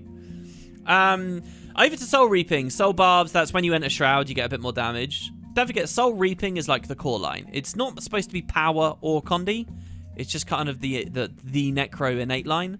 Yeah. And so now it also does Condi damage too. It's all damage dealt, not just strike damage. And I like that because, again, it wasn't appropriate to just have a strike damage buff in their generic line. Do you know what I mean? Yeah. And Reaper, you can fear people while you're in the middle of Death Charge if you want, or while falling, which is a nice little quality of life thing. That's it for Necro. I like the changes, though. Not many, but I like them. Ranger. To play with Blood Bank. Do you want to go for Ranger? Absolutely. Ranger. The Ranger is a potent damage dealer. We've seen that Soul Beast has extreme burst damage potential, and unfortunately in this case, this has helped create some very homogeneous group compositions. This patch, we're weakening Sikkim when used by a Soul Beast by lowering the damage bonus to 25%, matching the current balancing for the skill in PvP in World vs. World. Yeah, they already did this. They just ignored it for PvE. Well, PvE, you get it as well now. Yeah. We're also reducing the cooldown of one wolf pack. We're increasing the cooldown of one wolf pack. However, while we do want to slightly lower the extreme burst damage moments from Soul Beast, we don't want to significantly lower its overall damage per second on longer encounters. To this end, we're also increasing the damage bonus granted by Furious Strength, providing an overall increase to sustained damage per second. This is an interesting moment here, Boots, because obviously they're looking at Soul Beast in fractals, where they can burst really quickly, take advantage of the exposed buff on debuff on a break bar. Yeah. They're really strong. It's an interesting moment because there are two ways to tackle this. You can lean in or you can lean out. And to lean in, what they could do is leave the burst damage. They could say, well, look, this is what this class is really good at, and it's a defining feature of this class, but we're hitting the DPS. So it's more risk or reward. So it's not so ubiquitously worthwhile. You know, it's more specific which encounters they really flourish in because the drop off is heavier. They could have gone that way. Instead, they've homogenized it. You know, it's funny to me they're talking about composition homogeny. I just don't understand how one wolf pack... They're creating gameplay homogeny with this. Sorry? Yeah. I was just going to say, I don't understand how increasing the cooldown of one wolf pack to 80 seconds from 60 seconds reduces burst damage. Well, because it's a burst skill, isn't it? So now you get the right, burst but it still does the same thing for the burst. Oh, I see what you're saying. Yeah, to a certain degree. I think they just see it as a part of the burst, so they want to limit your access to it a bit more. Okay. All right. Well, anyway, the specific changes. You want to go through them? So Sikkim, when used by a merged Soul Beast, the damage granted is now 25%. But when used by any other Ranger specialization or an unmerged Soul Beast, the damage bonus granted is to the pet is 40%. Do you think... I like the wording on that. That makes me pretty confident the next Ranger spec is going to have a standard pet experience. Do you know what I mean? I think so. Kind of feels that way. Which is probably a given. That's not a great insight, but that's what it made me think of. Then we got one wolf pack from Soul Beast. Increase the cooldown from 60 to 80 seconds in PvE only. And then Furious Strength increased the bonus damage from 7% to 10%. So that's everything they've been talking about. That's your DPS, but it also affects the burst and the spike, just for what it's worth. Yeah. But you get that always. And then Warhorn Call of the Wild reduced the animation after cast time by approximately 0.5 seconds. The pet's next few attacks are no longer unblockable. This skill now dazes and weakens nearby enemies when cast. Daze duration is 2 seconds in PvE in World vs. World and 1 second in PvP.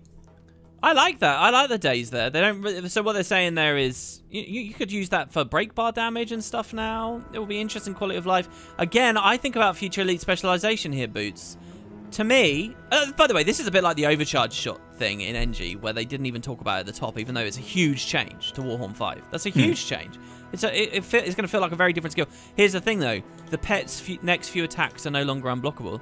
Look, now, I grant you that was not a particularly fun interaction or something that many people could really utilize that often. PvP was probably the one place where it'd even be on your mind.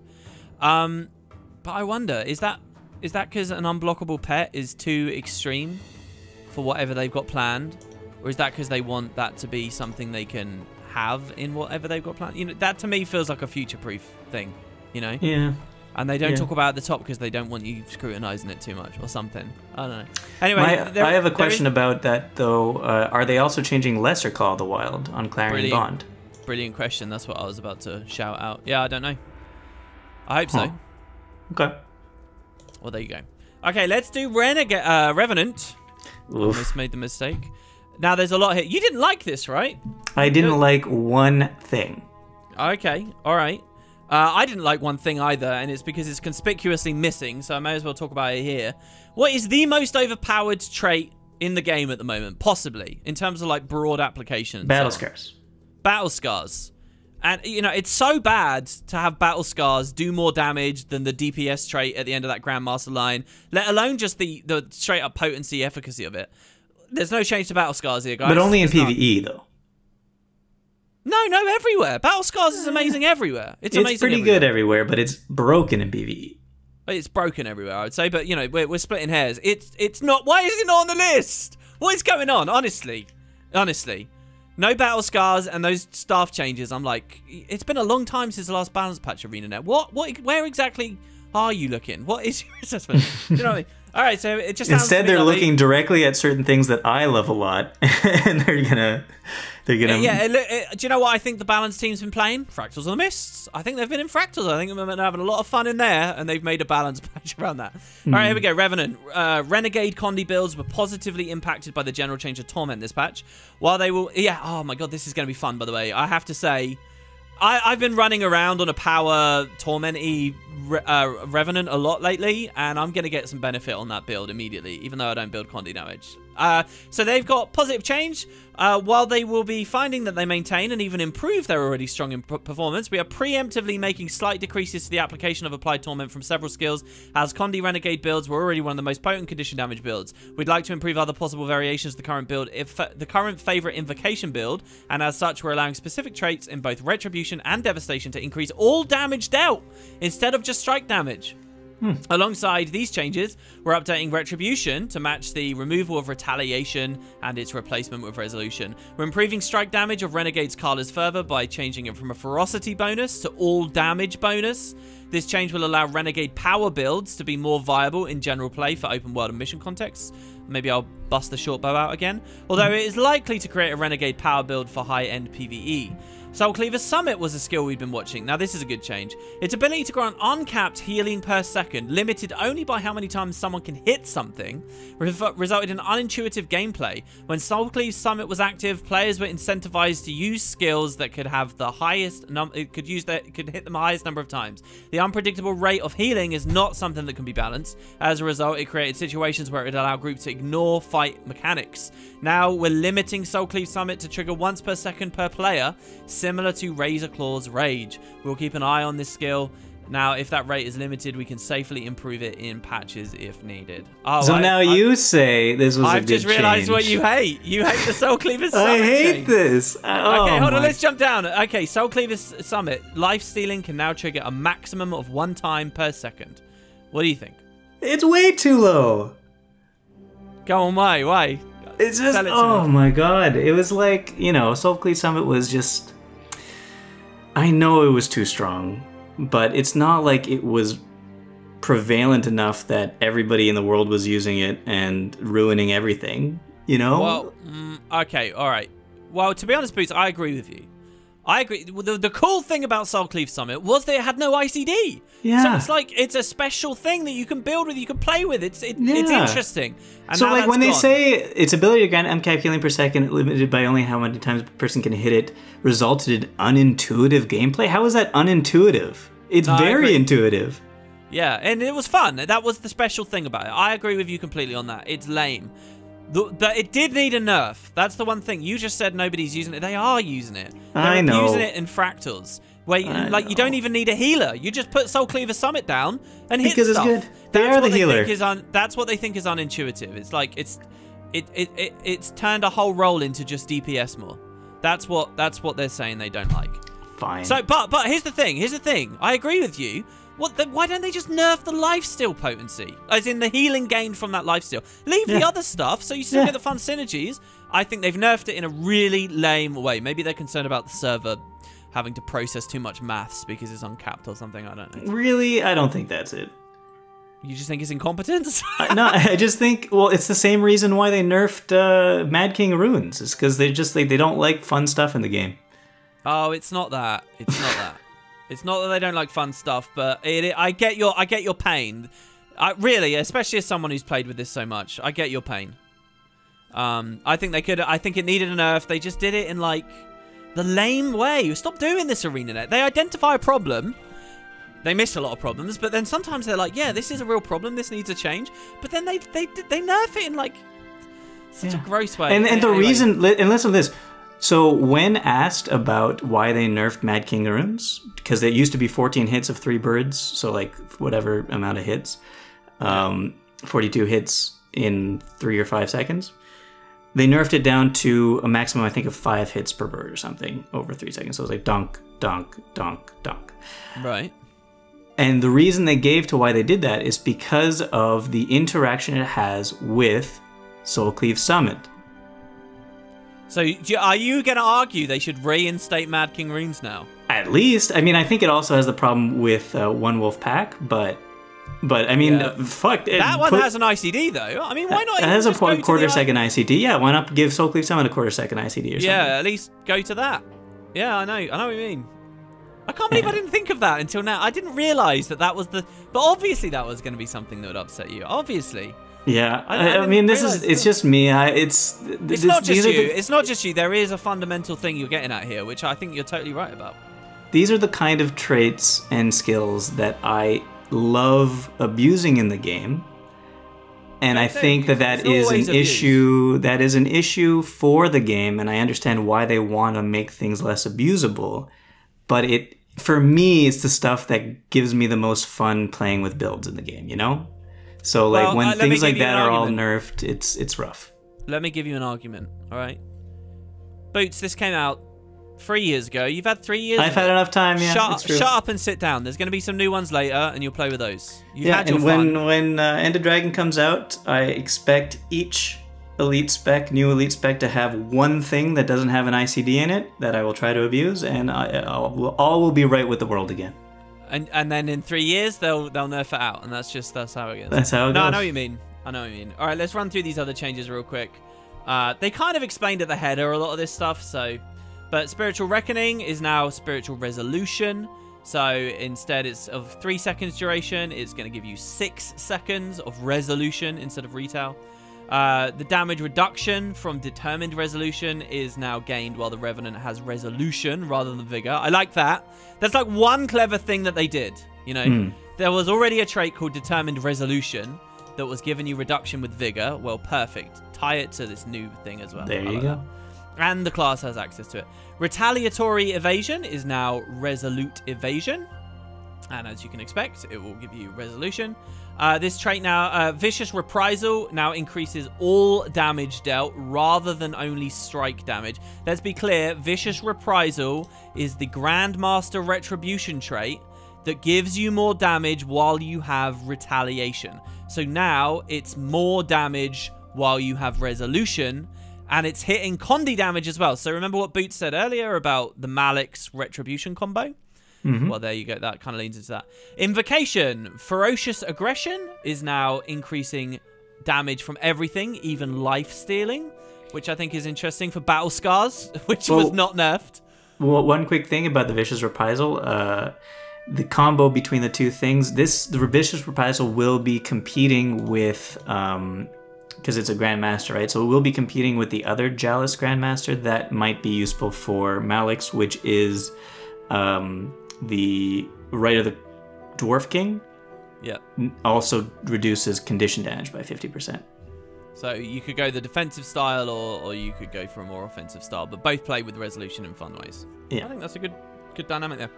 Fiendish Tenacity increased the resistance duration from 3 to 5. Now that resistance is a bit weaker, you get 2 more. I've noticed, Boots, in a lot of these specific changes, resistance has been nerfed a good amount. They didn't really compensate much, have they? They give you like 2 seconds here, 2 seconds there. Not much, you know? Yeah. Maybe that says that they really didn't like how strong resistance was before, you know, and they're happy to basically across the board nerf it. Devastation, Destructive Impulses. This trait now increases all damage dealt rather than just strike damage. So that's like a Kondi Shiro thing, which, again, I'll be able to get a little bit of benefit from.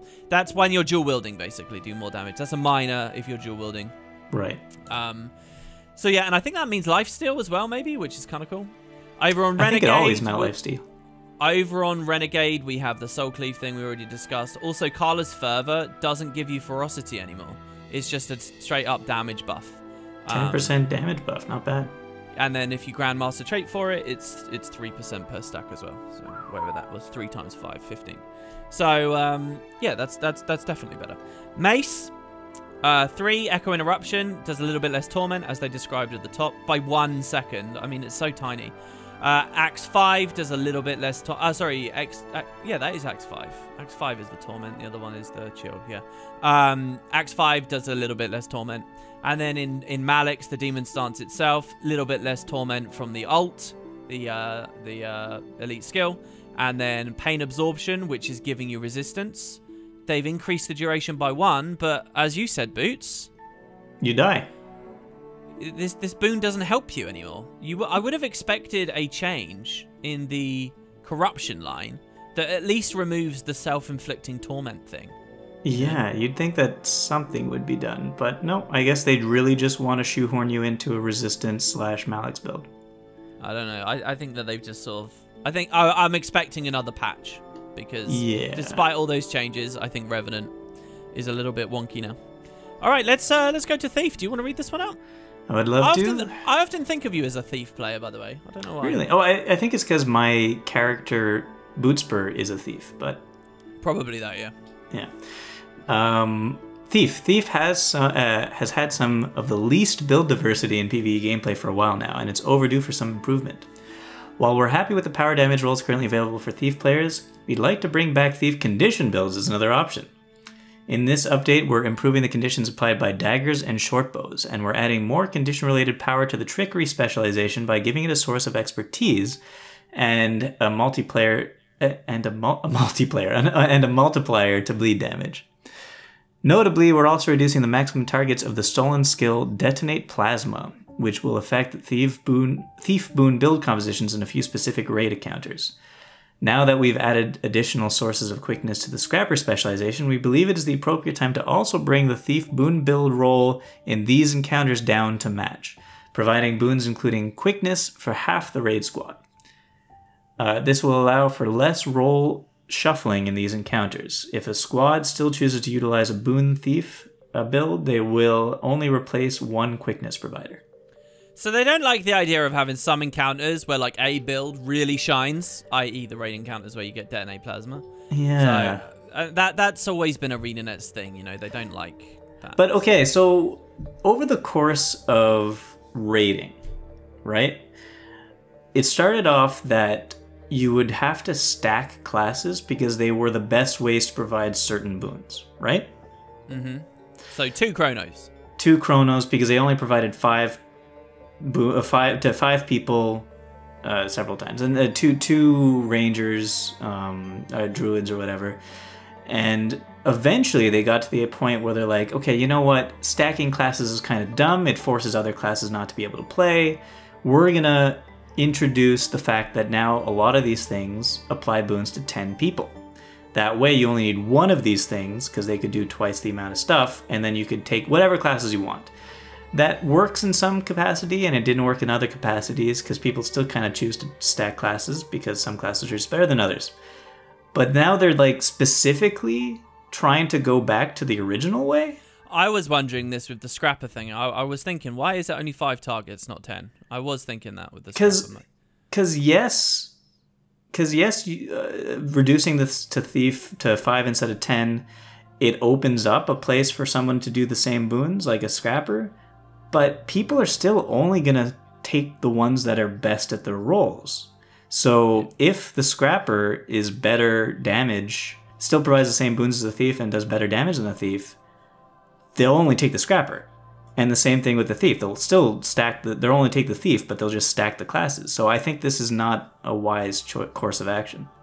Yeah, I don't know. It does seem weird to me. There are 2 conversations here. One is like, do you really want Detonate Plasma to define build comps on those bosses? Yeah. Is it tedious to get someone to character swap and blah, blah, blah, blah, blah.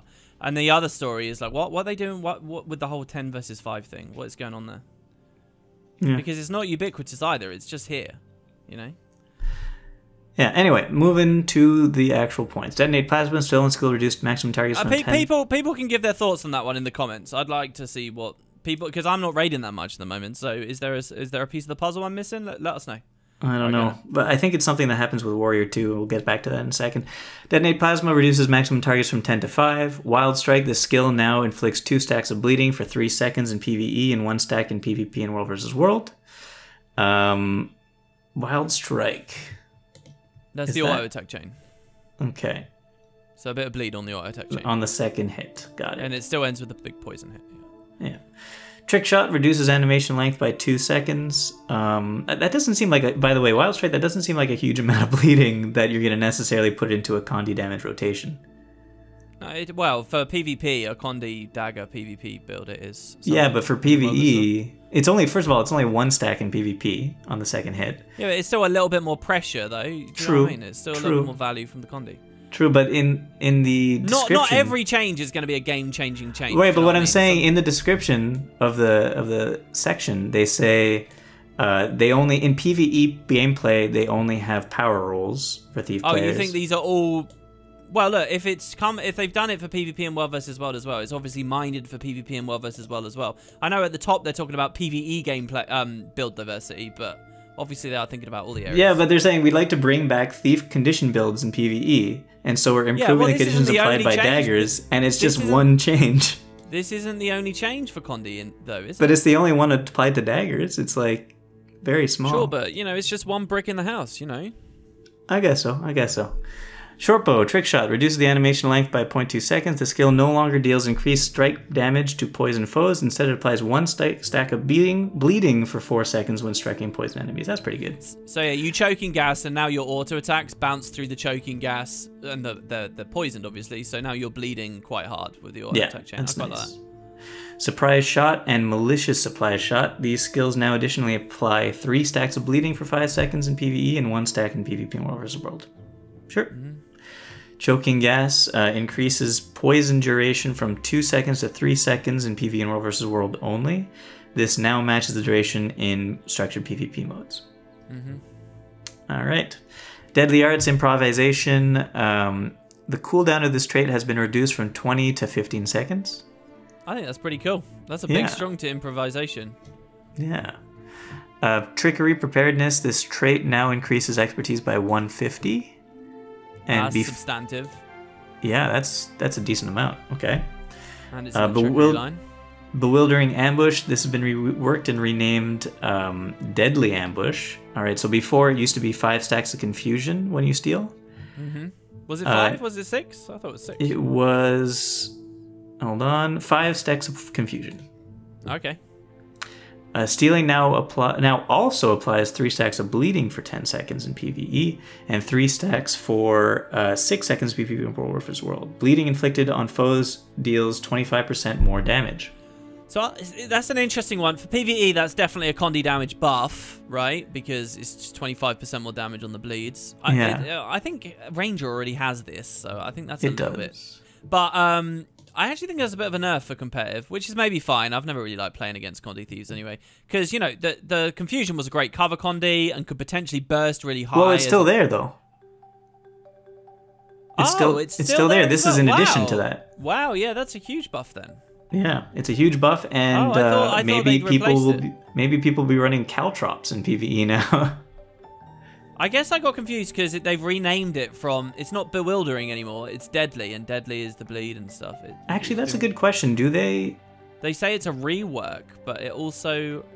Yeah, and I don't think the confusion's there. I think when they say stealing also applies 3 seconds, that also is in reference to Steel's base effects, not confusion. Oh, okay, so you're saying it's not confusion then? Yeah, I think they've taken the confusion off of it.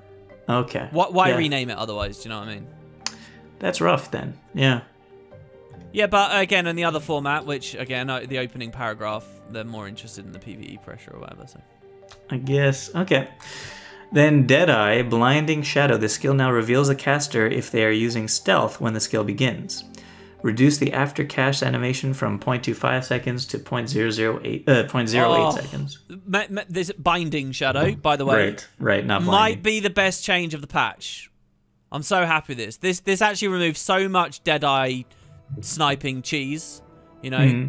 You could kind of already figure it out and anticipate it, but this is really nice. So they're revealed before they proc you with the massive knockdown, blah, blah, blah, blah, blah, which I'm really happy with, so good stuff. Okay. And then we go to Warrior. I think you'll take this. All right, I'll read out the Warrior. Here we go. This is the last one. Berserker. Listen to this. They're talking about Warrior, and they kind of misspeak at the top. Berserker has been in a great place with strong support builds. Has it really? The Berserker strong support builds? Berserker has been in a great place with strong support, power, and condi builds that are successful in all content. However, Spellbreaker lacks the damage it needs to keep up, and the line between banner and support damage-oriented builds is very blurry, showing that possible alternatives to the discipline specialization were underperforming. With this update, we're making improvements to tactics to make it a more viable alternative to discipline, and we're improving the Spellbreaker's damage capability. We're also lowering the base target cap of banners back to 5. With the choice for support builds to utilize the doubled standard to raise it to 10. All banners are now gaining light combo fields, giving warrior specialization some access to condition cleanse combos. Okay, so they're forcing you into double standards now as a warrior. Rifle is also receiving an improvement pass, improving its ability to combat multiple targets and giving it more utility as a ranged power weapon in general mission and open world play. Right, so what have they done with Rifle? Is there a new open world build that's fun? Am I going to be cracking out the Warrior here?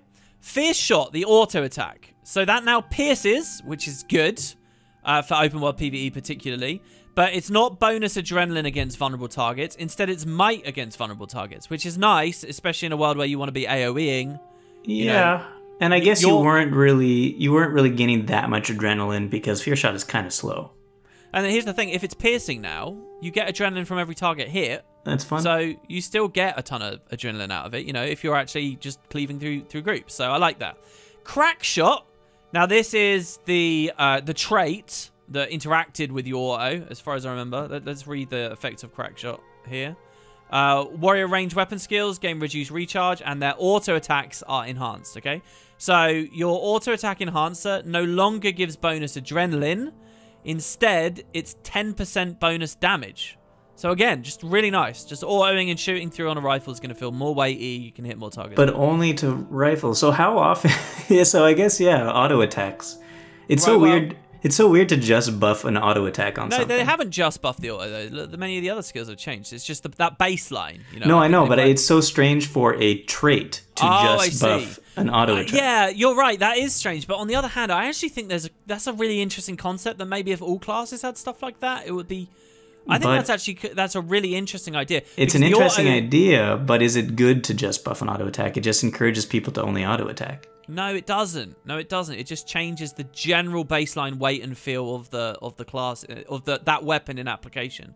Okay. I think there's something there. Anyway, so the skill 2, guys, which proc them with a ton of vuln, aimed shot. That's gone. Bye-bye. They've deleted it. There's going to be a new skill on the bar. Instead, your skill 2 is volley now. So the right? That's your skill 2. And that kind of goes in line with the Longbow Ranger. That's what yes, skill it does. 2. Yeah. Yes, it does. And now the skill 3 is open. So there's a whole new skill. Skill 3, Explosive Shell. Now this is a bit weird. This is a bit like what Longbow should be, really. But skill 3, this attack shoots a large shell at the target that explodes on contact with an enemy. The explosion creates a cone-shaped blast that fires through the target, striking foes behind them and inflicting the crippled condition and vuln. So you know Berserker's kill shot? Yeah. I can't remember what it's called. Gunflame. It's basically like a mini Gunflame, isn't it? Kinda. You think about it. That's what Gunflame does. It hits and it's like a cone in the back. So you get that, and obviously as a Berserker you get both. So that'll be interesting to play with. I'm excited to see the animation. I'm excited to see the skill icon art and just see how Rifle feels. It basically feels like Rifle got a new skill, and I'm happy with that. So then we got banners, which they already kind of talked. Baseline, they're only 5. You trait into getting 10, so you're specifically choosing to be a 10-man support guy. They don't blast on activation, but they do pulse a light field for 5 seconds. If there's a big animation on that, that's going to be really gross for the visual noise, I think. Also, the flow of that's just weird. What am I going to... So, sorry. I'm condied up, so then I'm going to put a banner down and I'm going to blast in it afterwards? It's strange. Yeah. I don't know. What do you think? Did you have a further comment on the 10 to 5 thing, or do you think we already got it with the scrapper? I think it's just the fact that it's 10 to 5 and now you have to take double standards for 5 to 10. It's just it's making, it's forcing pigeonholing. That's the word. Pigeonholing. Well, isn't that kind of good? You're specific. They're saying, look, if you want to be a warrior that's helping your allies like this, you need to spec into, what is it? Is it tactics? Is that good? Well, I think so, yeah. At least it means that the line has definition and purpose. Don't you think? No, I don't think so. Why? What's your homogenous blob of a world where everyone's on the same traits and they just randomly are supporting? How's that good? No, that's not what I'm saying. I'm saying it's a homogenous blob of a world if you have to take a certain trait because line. now warriors that are choosing to help people with banners are more distinct than warriors that are just DPSing and taking DPS lines and happen to slap a banner on their bar. I see what you're saying. But the fact of the matter is that you are going to take a banner warrior, no matter what in a raid, right? I think that's a valid point, that the trait was already creating that effect. But again, I might be a bit out of the loop here, because in their opening statement, they're saying that it's too blurry, right? And what about the light field thing? Any thoughts on that?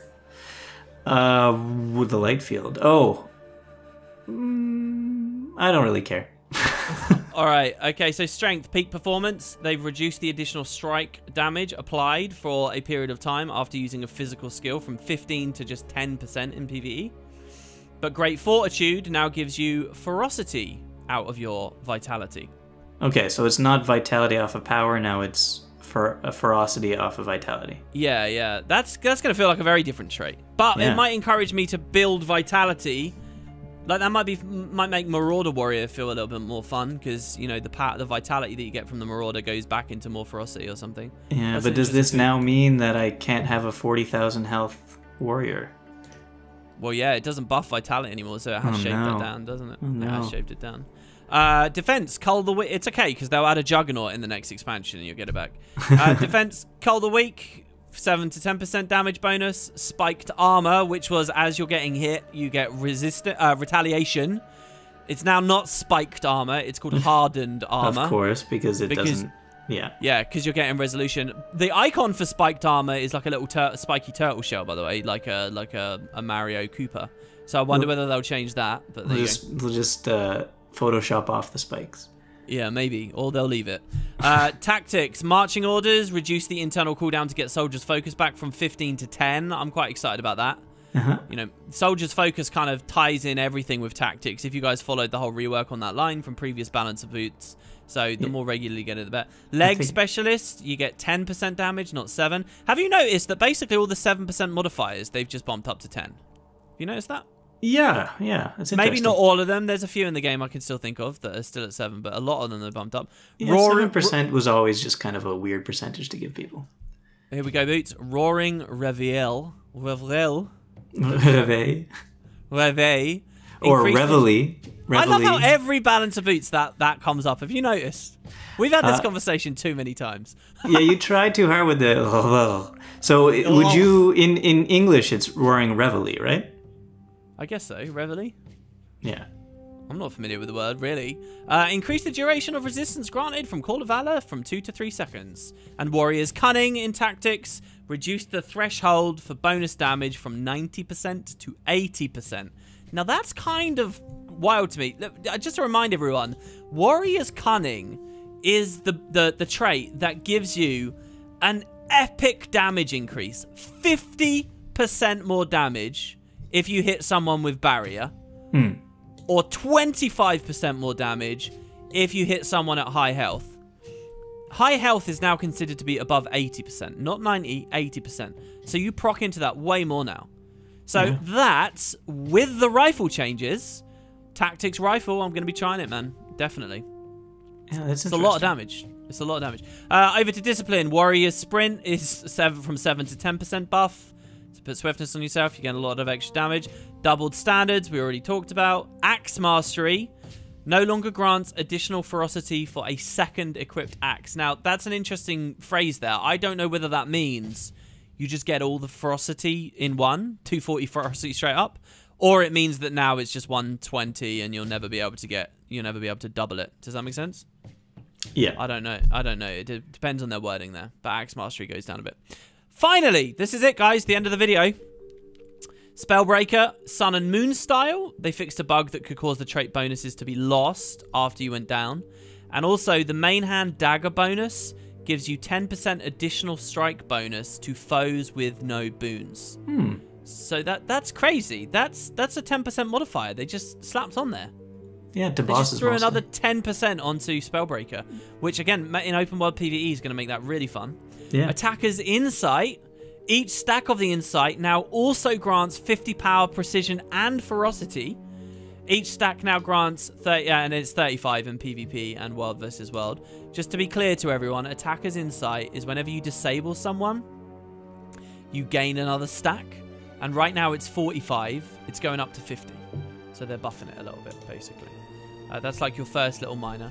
And then also, this new... sorry. I went to the wrong page. Full Counter itself.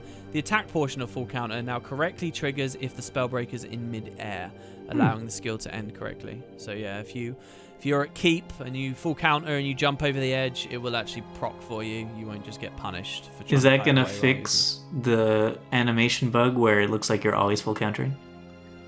I doubt it, to be honest. Okay. I doubt that. That might have been I haven't PvP for like a year, so I don't know. That might be fixed already. I don't see it in World vs. World, but then I don't see any warriors in World vs. World, really. Or not any competent ones. So you never know. So there you have it. Any thoughts on the warrior section? I'll just kind of wrap those out. I think the major thing is the banner issue, I think, for warriors. Oh, I'm actually more interested in the rifle rework. I see the changes to the rifle rework, and I don't see it being that huge of a difference. Come on, the new explosive shell while you're procking into a It depends on what that strike. does. I mean, yeah, it depends on what that does. More cleave on the warrior. I like it. I like the idea. Okay.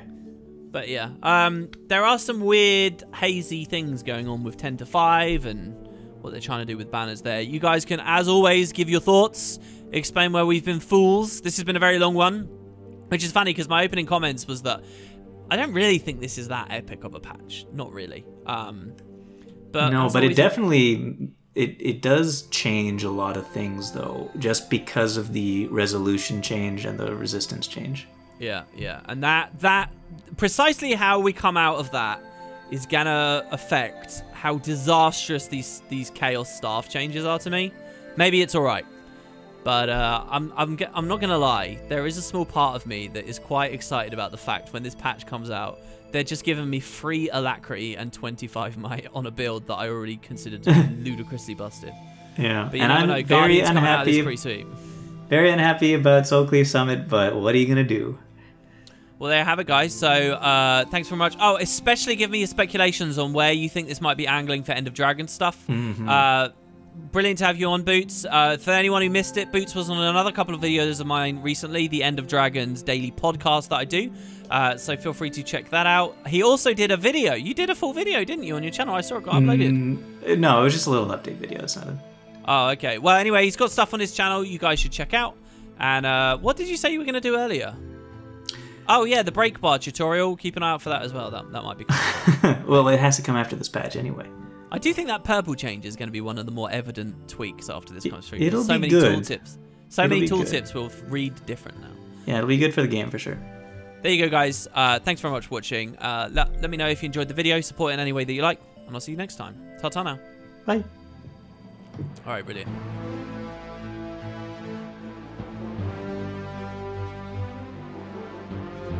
In Corruption, Fiendish Tenacity is giving you no longer retaliation. It's sorry, no longer. Oh no, let me redo that. Let me put a little marker in there because that's annoying.